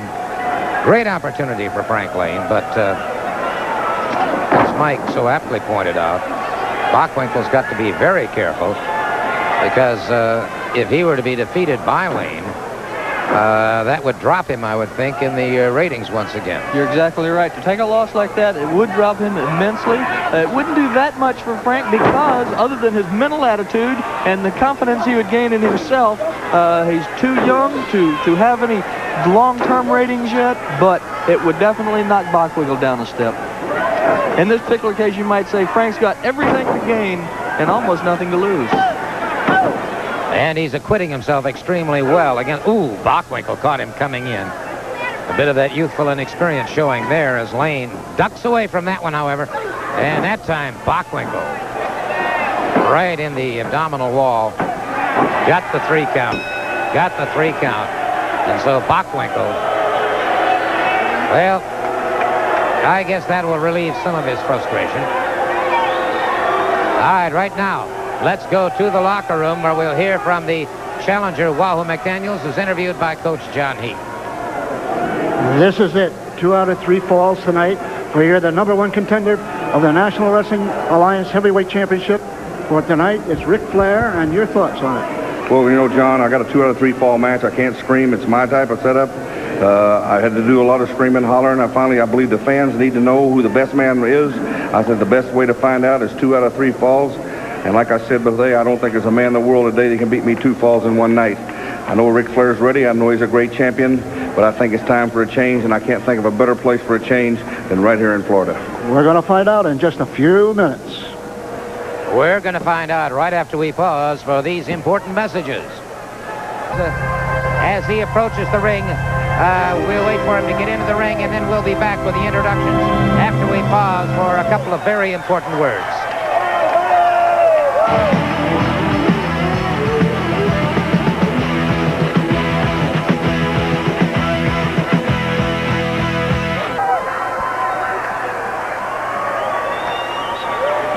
This is the National World Alliance Heavyweight Wrestling match. 2 out of 3 falls, 1 hour time limit. The referee for this title match, Bill Alfonso. Introducing the challenger from Oklahoma, weighing 260 pounds, a former Miami Dolphins professional football player, Chief Wahoo McDaniel. Weighing 245 pounds from Minneapolis, Minnesota, the world's heavyweight wrestling champion, Ric Flair. 2 out of 3 falls, 1 hour time limit. All right, there you have it, the 10 pounds of gold on the line. It's for all the marbles, and you see that gold around the waist of the NWA World Heavyweight Champion, Ric Flair. Flair now removing that $5,000 robe and very carefully taking it over to ringside. He is cautious about who handles his garments. He is a jet setter, no question about it. Mike, I know that you had talked to Wahoo earlier in the day. Wahoo has all of the pressure in the world on him right now. To get a 2 out of 3 falls match through special dispensation of the NWA was a rather rare occurrence. You're exactly right, and I know the excitement that's going through Wahoo right now. I know how Ric Flair's thinking. He's cool, he's confident, he's been down this road 1,000 times, and right now he's looking at 1 hour. He is the champion. Wahoo's going to have to go after him. Do you think then that Flair might take that approach? Do you think he might get on his bicycle? I think definitely that would be the best thing for him to do. He is the champion. Wahoo is heavier. I think Flair is probably in a little bit better shape, and Wahoo does have to defeat him. Flair does not have to beat Wahoo McDaniel. If they wrestle to an hour draw, Ric Flair still leads the world's heavyweight champion. Precisely. All right, Flair tantalizing his man, taunting him just a little bit, and so it appears that this is going to be the strategy. Flair is going to figure that time can be on his side. They finally lock up collar and elbow. He bowls him back into the turnbuckle and a good clean break. So Flair didn't want to keep too much contact going. Well, you know, Flair wrestles the top competitors all over the world every week. And he's in unbelievable shape. That can wear you down. It can take its toll. On the other hand, you are in the ring so much that you make moves without thinking about them. You do things almost subconsciously, and that's one advantage that he might have. Top wrist lock now by Flair and McDaniel, and it's Flair getting the advantage. Wide stance, Flair down on one knee. Flair, McDaniel down on one knee, I'm sorry. And it's Flair again, wide stance, and Wahoo McDaniel beginning to take the edge here. Tremendous test of strength and will and balance. And it is McDaniel taking the measure. Well, of course, Ric Flair having that explosion strength, having those quick reactions. Wahoo is a different style wrestler. He's determined. He's constantly on you. He never gives you a chance to rest. He's just an incredible athlete. Flair, an earlier old laceration apparently has opened up, and it is Wahoo McDaniel bringing him back up against the turnbuckle. McDaniel keeping him in close, and Alfonso trying to keep them separated. Tremendous responsibility lies with the official in this match, too. 2 out of 3 falls, and Flair trying to intimidate the referee.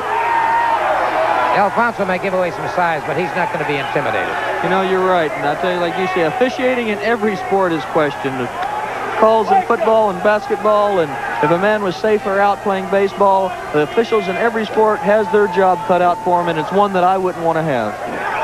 Amen to that. Chop, and it's a return chop by Wahoo McDaniel. Pardon me, and McDaniel exploding on Ric Flair. Flair backing away. Now, if McDaniel can get Flair mad, there's a possibility Flair will make a mistake. Well, you know that you're all right in your thinking, but Flair has so much ability, so many matches and time in the ring. That's almost impossible to do. Wahoo right now is just beating on him. Simply, plain and simple, beating on him. That's what he's going to have to do. He's going to have to hurt Ric Flair to the point of Flair not knowing where he is. Of course, taking that way out, like I said, Flair is a cool operator in the ring. He knows when to go to the floor. He knows when he needs to take a rest. He's not going to do anything foolish and take a chance on losing that title. Flair going outside on the floor now. He'll break the momentum that Wahoo McDaniel had going for him. And really, in a sense, that's an old football tactic. Sure, call a timeout if you need to. When Wahoo had him on a roll, he had him going. He was hurting him with those chops. Flair knows that now going out on the floor, giving himself a breather, cools Wahoo down. He loses that momentum, and he's got to regain it again. Flair taking his time, steps back into the ring. Remember, he is the NWA World Heavyweight Champion. He's held it on 3 different times, which also means he's been defeated twice. Well, that's exactly right. The old cowboys say there's not a horse that's never been rode, and there ain't a rider that's never been throwed. Well, in professional wrestling, in any professional sport, I don't know of any person or any team that has gone its career and been undefeated. Another chop in, and it's Flair using Wahoo's very best tactic against him. And you got a war of chops going on now. And Flair stepped into Wahoo's backyard, and Wahoo caught him again. So it looks like Wahoo McDaniel's got that momentum going again. And Flair, again, using time as his ally.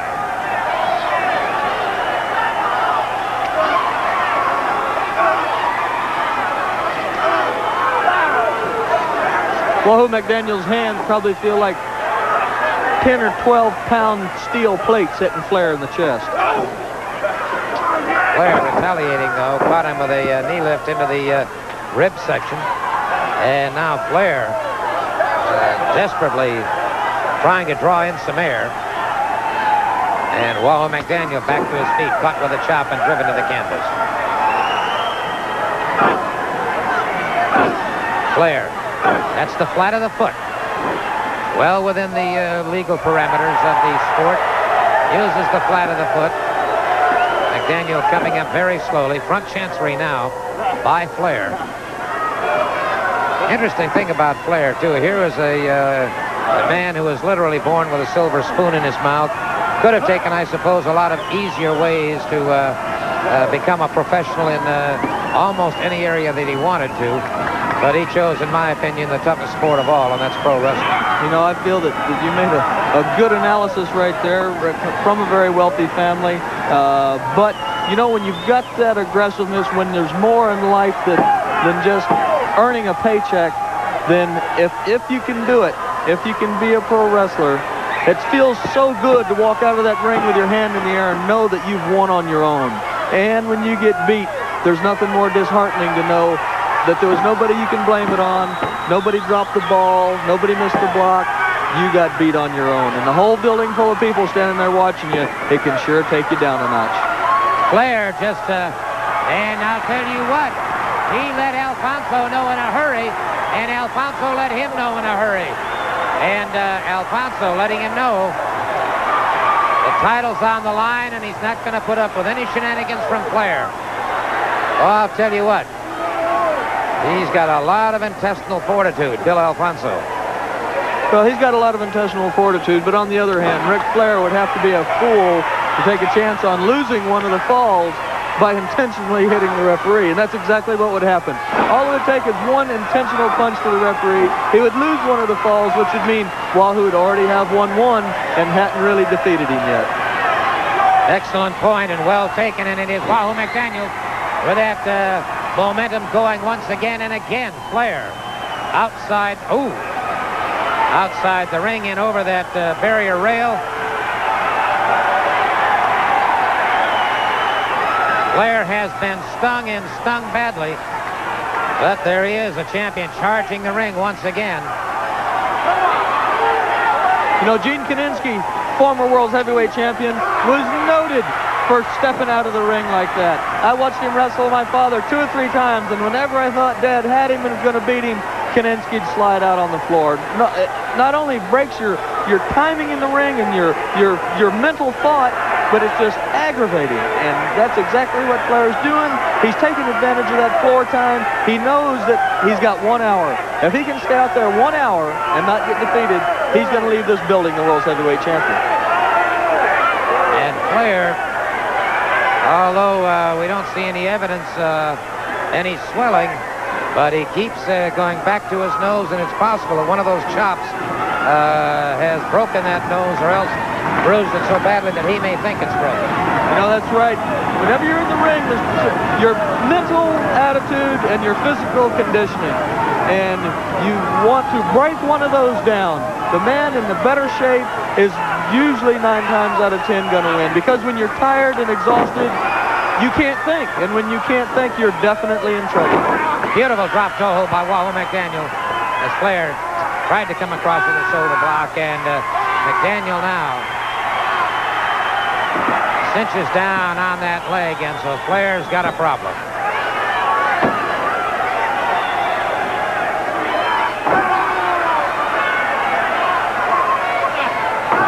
McDaniel driving the knee into those femoris muscles,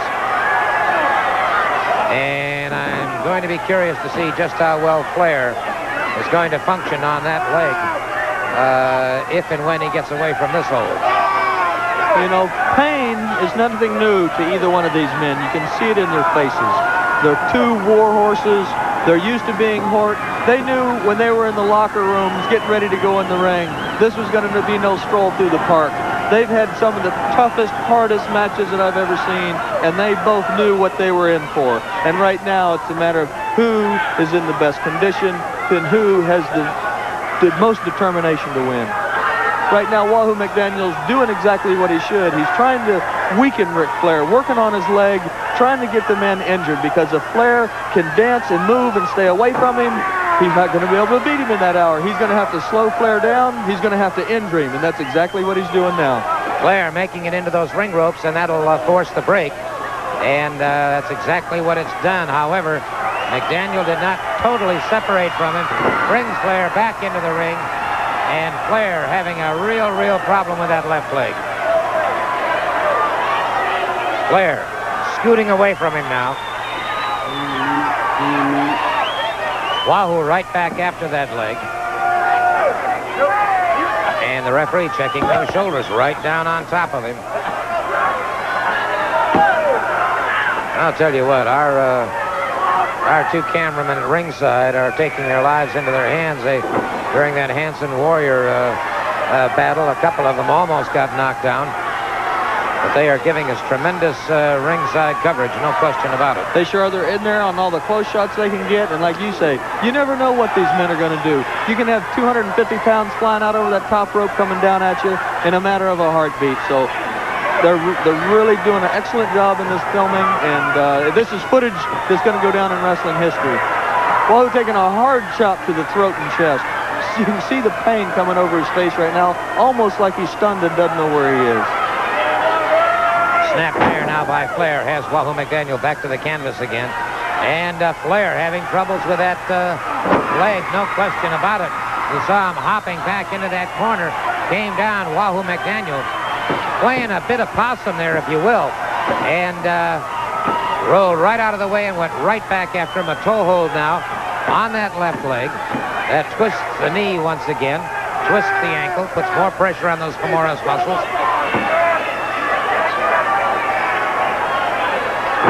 McDaniel very definitely pressing this situation. Remember this match, 2 out of 3 falls. Flair finally breaks it up. Now let's watch Flair. He's got some problems. Definitely has problems with that leg. And now really kicking in desperation, chops. And it's Wahoo McDaniel chopping back. Flair's in Wahoo's backyard when it... Good, double leg dive, back to the basics. Got his foot up on the rope there, though. He's using that rope for extra, not enough, though. Even with using his foot on the rope, not enough leverage to hold Wahoo's shoulders down. Wahoo McDaniel, for the last 10 years, has really become a legend. Very rarely does a man have the opportunity to achieve 2 spectacular professional careers, and Wahoo McDaniel has done exactly that. And it has taken a tremendous amount of self-sacrifice, drive, and ambition. And the champion is dropped again by McDaniel. The champion caught one, right into the side of the rib cage. And one in the, really the only place in the body where there is no muscle, under the armpit. Wahoo McDaniel fires back against him. This match has taken an early toll on both of these men. Just constant beating and pounding. The human body is just made to take so much. And these men have gone at it a hard pace. Wahoo knows that he's got to beat Ric Flair, and that's what he's doing. He is going after him. And it is Ric Flair smashing McDaniel's shoulder into that steel ring post. And I can't help but feel that maybe Flair can feel something that we can't, Mike, and that's that maybe he feels that Wahoo is getting stronger and stronger, and he had to do something a bit desperate. Well, he's going to have to do something real desperate, because if he goes out and just tries to wrestle a normal wrestling match, he won't beat Wahoo McDaniel. Wahoo is too tough. He doesn't feel pain the way normal people do, and Flair is going to have to get mean, and he's going to have to hurt him to beat him. All right, McDaniel now caught with a full arm drag and twist by Ric Flair, and it's on that shoulder that just took that severe percussion into the steel ring post. And it is Flair utilizing now and taking every advantage possible. Talking to Joe Pedicino earlier, and Joe is talking about his folks, the winners from Atlanta, who are here at ringside tonight watching. Steve and Judy Sherry and Ralph O'Connor and Ryan O'Connor seem to be pretty well evenly divided as to who they thought would take this match. And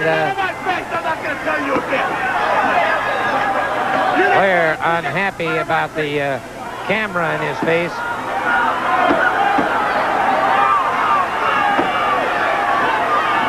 The man with that camera better beware.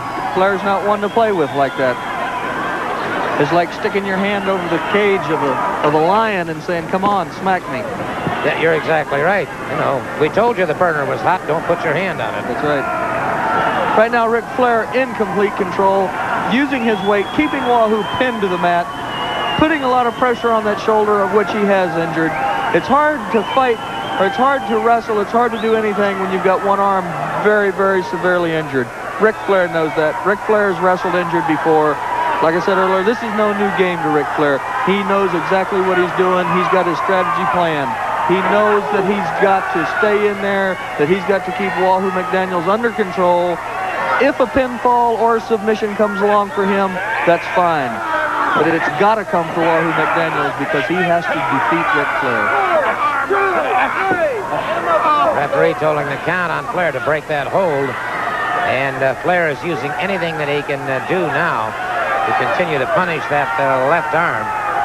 And as you had pointed out earlier on, you concentrate on one part of the body. If you can get that injured or to a point where it's disabled, like the forelegs on the table. That's right. You know, and I know from experience, most of the men I wrestle, of course, are larger than me. But I find that if I can get on just like a 35, 40-pound pit bulldog will get on a 200-300-pound animal and just hang on and hang on and hang on, and he will get that animal down and actually defeat him. It's the same thing in the ring. You've got to get on something and hang on to it and just be determined and have that ability and have that aggressiveness that you know you're going to hurt someone, and either you make them quit or you hurt them. And that's exactly what Flair has in mind here now as he keeps that arm in prison, floats over the body. And Wahoo McDaniel in a definite predicament here, able to get those shoulders off, but just barely in time. Right now, Flair's got him tied up really well. It's extremely hard for Wahoo to breathe in a position like this. He's got him half Nelson with a chicken wing on one side, putting all his weight down on top of him, keeping that arm drawn under him. And Wahoo right now is in some serious trouble.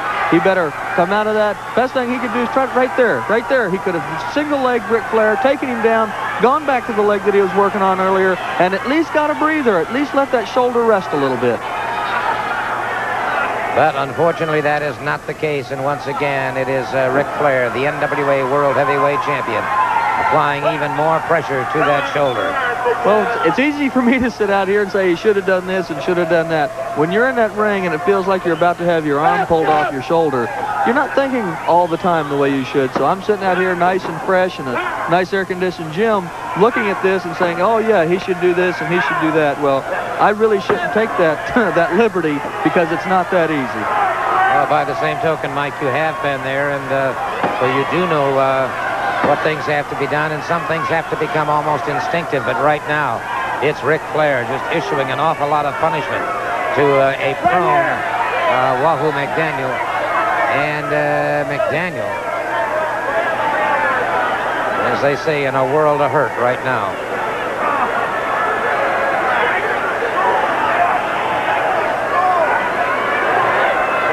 Well, you can hear some of the fans, and of course, Ric Flair, he's got his foot over the rope, like his entire leg over the rope. That should force the break.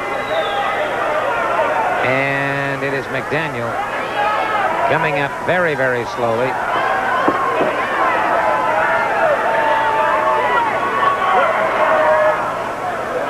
Again over that ring rope, and again taking every advantage possible.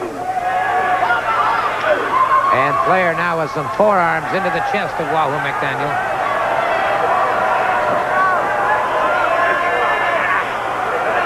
Wahoo McDaniel now taking whatever advantage he feels necessary, and a headbutt that drives Flair down to the canvas. Of course, that headbutt took a toll on Wahoo, too. But in a case like that, when you've got nothing else to lose, you do whatever you think you can to take that advantage. Flair caught him coming in. And again, Flair goes back to that injured shoulder. And it is Wahoo McDaniel open chops. Tomahawk chop into the head now that has Flair back into those ropes.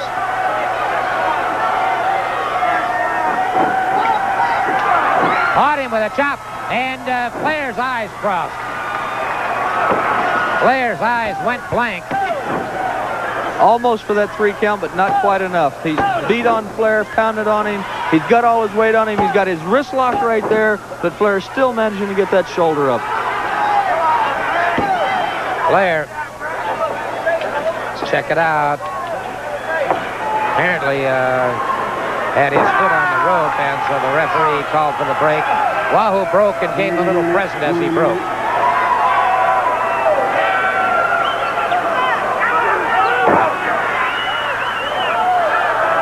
Right now, Wahoo's slow, determined, throwing those hard chops, taking a little bit of energy, a little bit of life out of him with each one. Wahoo McDaniel came from the backyard that time, and Flair retaliates. Oh, I don't ever think that Flair can't take it, because he can, and he can dish it right back out again. Going for the sleeper. Going for the sleeper. This could be the first fall right here. It could be indeed. Wahoo McDaniel with a sleeper hold on Ric Flair, the NWA World Heavyweight Champion. Flair's got his head, he's got his head turned just enough.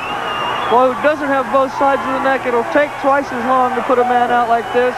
If Flair can just move his neck, Wahoo's trying to get back into position again. He's trying to get that head back. Flair just keeping that shoulder up enough. Wahoo's arms are a little too big to get in on the neck. Flair blocking it as well as he can. You can see it starting to take effect, though. He's starting to lose that strength. And he knows it. That's why he's going for the ropes. He knows that he's going out. Desperation set in, but it was too late. It was too late. And Wahoo McDaniels has Flair in a sleeper and down, and Flair has been pinned. He's got the first fall. He's got that first fall. That's so important in a match like this. Now, Ric Flair has got to come back, because if the match ends and Wahoo has won a fall and the time limit has expired, he'll be the champion. All right, I'll tell you what. We've got a timeout here for the World Heavyweight Champion, Ric Flair, who's unconscious at the moment. We'll be back after these words.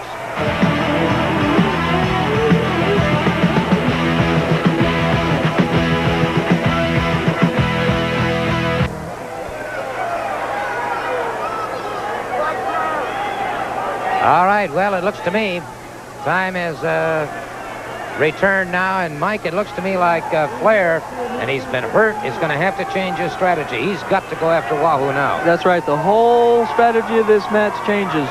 Ric Flair has now fallen down. He's got to come back. He's got to go after Wahoo McDaniels. He can't lay back and be defensive anymore. He's got to be the aggressor. All right, waiting now for that bell to ring to start this second fall. And Flair, still staggering, still dazed. You can see the new confidence in Wahoo McDaniel's face. Through the rest period between falls, Flair was obviously hurt, obviously trying to regain. Wahoo was standing in the corner like the Statue of Liberty with all the confidence in the world. The match has been in progress now 30 minutes. Wahoo's not breathing hard yet. He's in good shape, and he's ready for this match. Flair watching him with a newfound intensity now as he realizes he's got to play catch-up. He's behind. So the champion trails one fall, misses, and catches Wahoo with a chop that time, catches him with another one. Forearm into the chest, another chop into the throat. And Ric Flair, grimly determined, misses that time. Wahoo retaliates, catches him. Going for that pinfall, not able to get it. But I'll tell you, I've seen matches won like that when the sleeper is used to the point of semi-unconsciousness. It takes a while to get your thoughts back again. A hard blow like that, a stunning shock, and it could have been the 1, 2, 3 for the second fall that Wahoo needs to win this match. Side headlock now by the challenger, Wahoo McDaniel. As Flair has to change his strategy, Wahoo really has to change his as well, because he does have a fall up on the champion. Now he's going to have to be doubly careful to make sure that he doesn't make any mistakes. You know, that's exactly right. You can get on a high, you can be on top of the world and make a silly mistake and get that pinfall against you, and then you're right back to square one. Wahoo McDaniel keeping the side headlock on the world champion, Ric Flair. Flair, of course, in the red trunks, Wahoo McDaniel in the black. Referee Bill Alfonso watching him carefully now. Alfonso, an extremely active referee. Flair hanging on. And Flair may be trying to figure his strategy here. All right, gets him back into the turnbuckle. That will force the break. Flair, of course, using those ring ropes, turnbuckles, and everything to his advantage. He knows that he was caught in a good hold. He is in some trouble. Figuring the only way he can to break it is to push Wahoo back into the ropes. Right now, Wahoo just pounding on him. Deliberate, slow, just pounding the life out of him. Snap mare into a rear chin lock. And tried to slide into that sleeper hold again. Flair quickly and desperately moved to those ring ropes. Wow.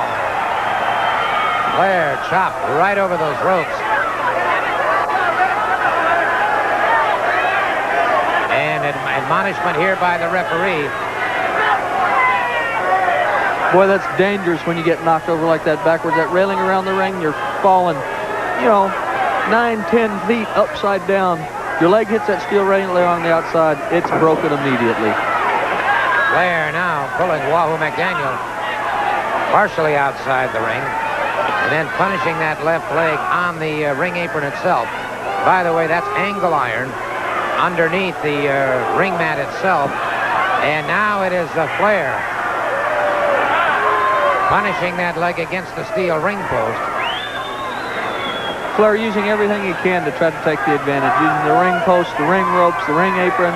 He knows the determination that Wahoo McDaniels has. He knows he's not in there wrestling just a normal person. And it's Wahoo McDaniel. That left leg bothering him considerably now as he tries to regain his feet, and Flair closing in very quickly goes after that left leg again. Flair can sense that he's got Wahoo's leg hurt, and you can bet he's not going to relax on it either. He's going to stay on that leg. He's going to keep that pressure on him because he knows all Wahoo has to do is get one more fall, and he is no longer the world's heavyweight champion. Again, Flair going to the ring ropes, and Wahoo McDaniel helpless to do much about it. Flair drops the full weight of his body down across the upper thigh of Wahoo McDaniel. Then disdainfully just kicks the leg to one side, and it's Flair in behind his man, charges him. Flat of the foot, then a chop into the throat. And so it is Flair again. Brash and almost cocky in his attitude, but I would think it is stemming from a bit of desperation. Well, desperation and the aggressiveness to win. That's what it's all about. In every job, in every sport, in every field, you want to be the best. If you're not excelling to be the best, if you're not excelling to step up that ladder, then you just don't have it. And right now, Ric Flair knows that Wahoo McDaniels is fully capable of beating him. One more fall, if he loses another fall, he's lost that heavyweight title. And again, money is very important, but pride. Professional wrestling and any professional athlete that is dedicated and trained, they know what pride is. They know what self-sacrifice is to diet, to exercise. And right here in the World's Heavyweight title match, you're seeing two fine examples of that. Toehold now by the NWA World Heavyweight Champion Ric Flair. Keeps punishing Wahoo McDaniel. And so Flair's new approach, new strategy, at the moment appears to be successful. He's got McDaniel in trouble. And the crowd now trying to bring added encouragement to the challenger, Wahoo McDaniel. You can hear them now, the rumble starting, as they would like to see Wahoo McDaniel regaining. Open slaps across the face of Wahoo McDaniel. And as fiercely prideful as he is, he's going into that spinning toe hold and then into that figure Trying four. to get that leg down for the figure four. He's got it. He's got the figure four on Wahoo McDaniels. I've won many, many matches with a figure four. Wahoo could very well get his leg broken because I know he won't give up. I know he won't give up. Right now, as big as Wahoo's legs are, he didn't quite get that one leg crossed at a 90-degree angle. He can't get the pressure on the leg the way he should be able to. That's very painful, but the short joint that he's got stuck in off there, it's going to be difficult to actually break the man's leg. He can put a lot of pressure on him. He can hurt the ankle, but if Wahoo can get in there, get into the rope, at this time, going to the ropes is not, it's not anything illegal. It's saving that leg, saving the match. Wahoo McDaniels either needs to get to his stomach, which reverses the pressure by putting Flair's knees down to the mat and putting a lot of pressure on his legs. He's either got to reverse it or get in the ropes, because if he stays in this predicament much longer, he won't be able to walk. And it is Wahoo McDaniel trying to get over to his stomach, and if he can, it may reverse the pressures here. That figure 4 not quite properly applied. Wahoo is over, and Flair is over, and it is Flair now who feels that intense pain coursing through his body, and it's Flair who gives up the hold. Right there, of course, my father, the figure 4 leg lock was his forte. He taught a lot of wrestlers that hold, taught it to me. I've won a lot of matches with it, and you can tell when you put it on, you can tell when you get the man's legs in there just how good you've got it. And you can break a man's leg very easily with it, or just like that, you can hurt him terribly, but you won't make him quit. Snap bear. I'm trying to push the leg down to get that leverage. If you don't get that man's foot almost over his knee, you can't get the pressure you need. Right now, he's going into it again, just continuing to try to hurt him. But if you don't get that leg down, you're not going to get the leverage it takes to win. Well, of course, blocking that other foot, which right now it's a standoff. Neither man is in any trouble. As long as Wahoo can keep that foot out there, he's getting it out now. Flair realizing that he's not going to be able to get it done from that position. Wahoo holding on. Of course, Flair having more energy right now. Wahoo has been punished. Flair coming up on top, using those hands to try to tire him out. Flair pounding away, and McDaniel on the canvas shaking that head, trying to get those cobwebs free. And it is Flair right back into a snapmare. Takes McDaniel off his feet again. And Flair hobbling a bit down into the head of Wahoo McDaniel. That kind of a percussion may be a little bit more than the challenger can take. Wahoo's head has been split open with severe punches and knees to the forehead. A human being's head just wasn't made to take that kind of pounding. And that Flair still that unsure on that leg, and had to fall back and regroup.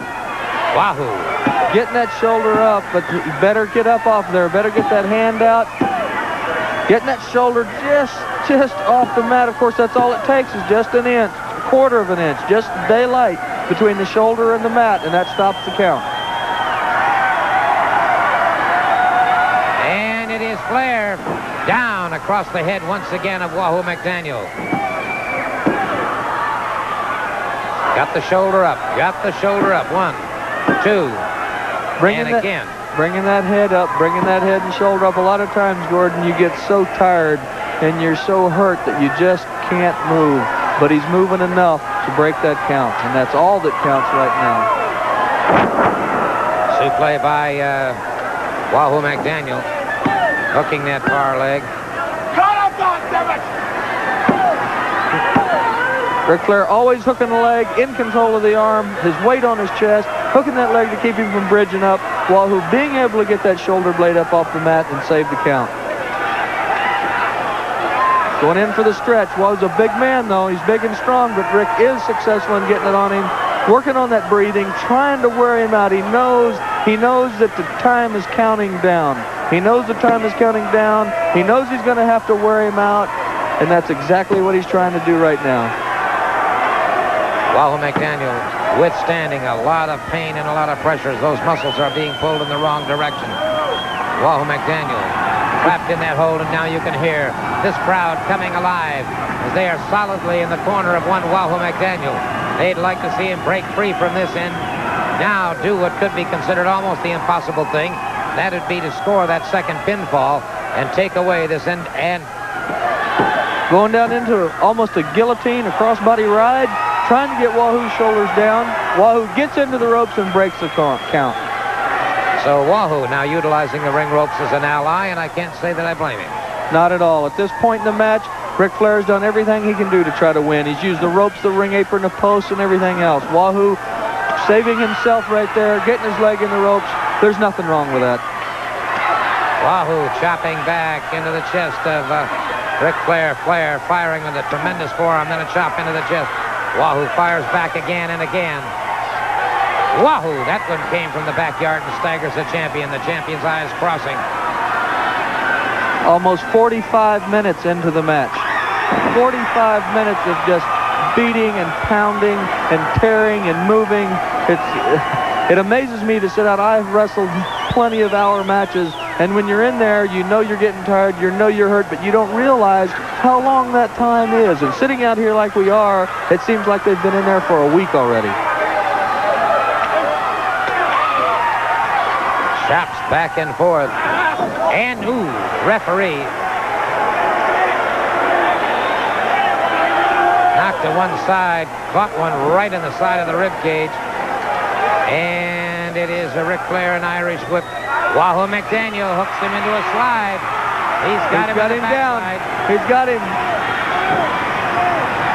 Questionable if he would have had him pinned, even if the referee was there. Flair was moving. His shoulders were up and down. He didn't have him pinned steady, but with that referee not being there, we just don't know. That could have been it. And it is Ric Flair smashing McDaniel into the ring post. Referee Bill Alfonso finally coming to his feet and is really shaking it, trying to get things straightened out in his mind. Meanwhile, it is Wahoo McDaniel outside the ring, having been smashed into that ring post. Wahoo coming up very, very slowly. Flair outside after him once again. Flair pressing his advantage now. And Flair smashing him into the ring post once again.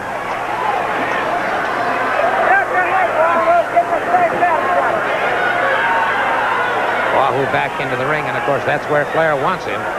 That's right. You can't defeat a man out on the floor. You can hurt him, you can punish him, but you've got to pin him, you've got to beat him in the ring. Flair. Count of three, count of three.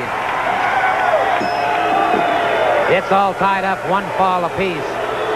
One fall apiece is indicated by referee Bill Alfonso. And we'll be back with a third and deciding fall after we pause for these important words.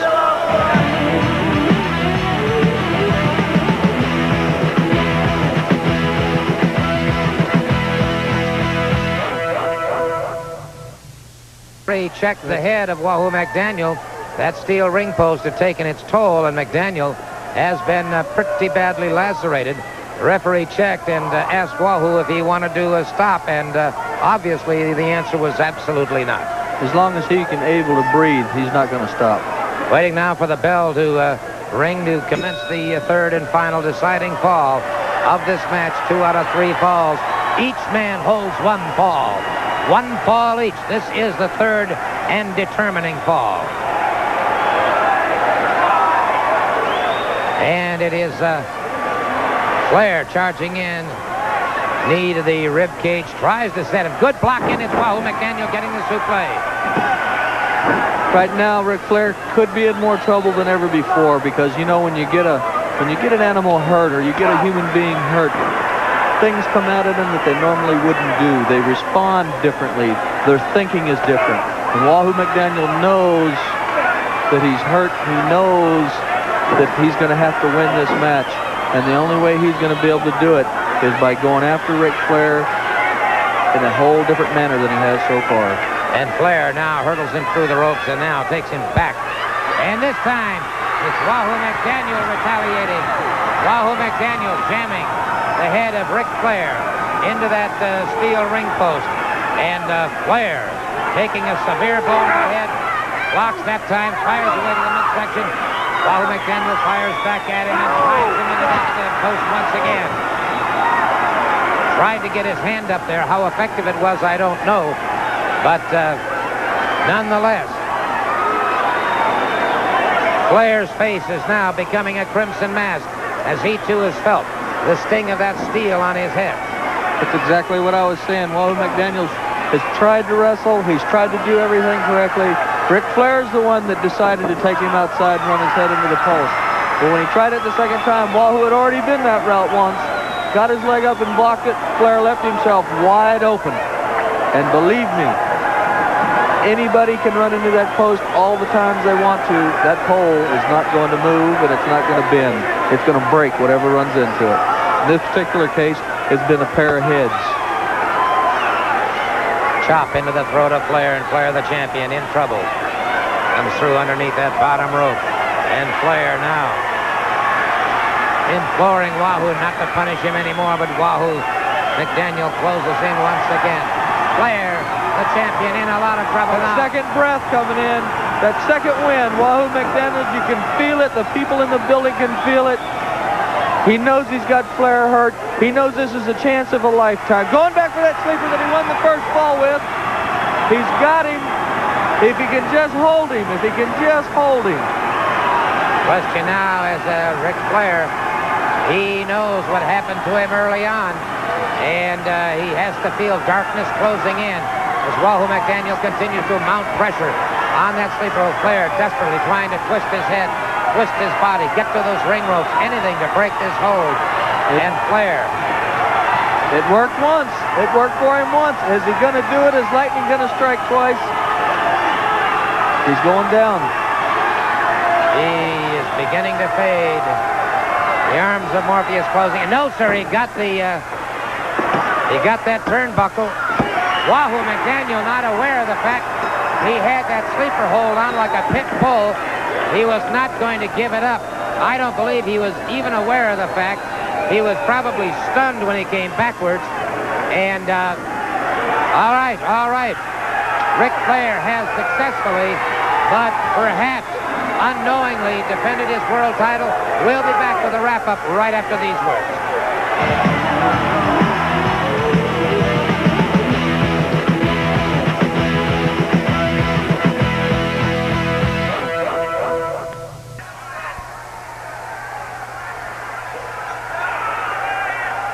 The winner of 2 out of 3 falls and still NWA World Heavyweight Wrestling Champion, Ric Flair. Well, as you could hear by the crowd's response to that, they were not too pleased over what just happened. I'll tell you what, Mike, I don't think Flair even realized what he had done when he got his foot up on that turnbuckle. But maybe we can take a look at it and see if we can't catch it. You know, at that point in the match, both men were so tired after, you know, almost 55 minutes of wrestling that Wahoo just knew he had him beat. He had won the first fall with it. Flair, his head was spinning from being run into that post, losing blood quickly. You could see the strength going out of him. He knew then what he was doing, to push over backwards, but here he's almost out. I just wonder, we'll take a look at it again, Mike. You know what I wonder here? I wonder if when he shoved back with that leg and Wahoo went backwards, he was carrying 245 pounds on top of him. I wonder if it stunned him temporarily, but he had such a locked position around the neck of Ric Flair that he didn't release, but his own shoulders were down for the count. Well, that too, he was stunned, I'm sure, but at this point, he had no idea he was being counted. He was in control. He was the aggressor. He was in control, like we said in that earlier match when Hector Guerrero pinned the man. All there was a hand laying on him, but that was the 1, 2, 3. Right there, Wahoo was tired. He was hurt. He had won that first fall with a sleeper, and he just knew that he wasn't thinking about getting pinned. He lost his position in the ring, and those things Flair might not have even realized that he was in a pinning position. That's a call that the referee made. It was the referee's decision. It could be... All right, I'll tell you what. We'll be back to wrap up right after we pause.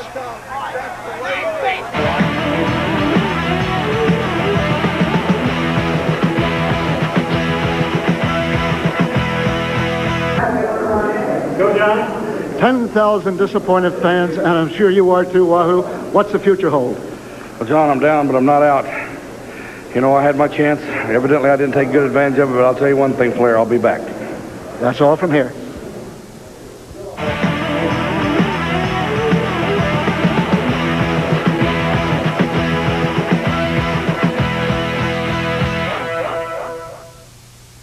to be Gordon Soley speaking on behalf of Mike Graham, saying that our prayers are with the Fritz von Erich family, and we hope for a speedy recovery for Mike von Erich. And for the Battle of the Belts in Tampa, Florida, this is us saying so long.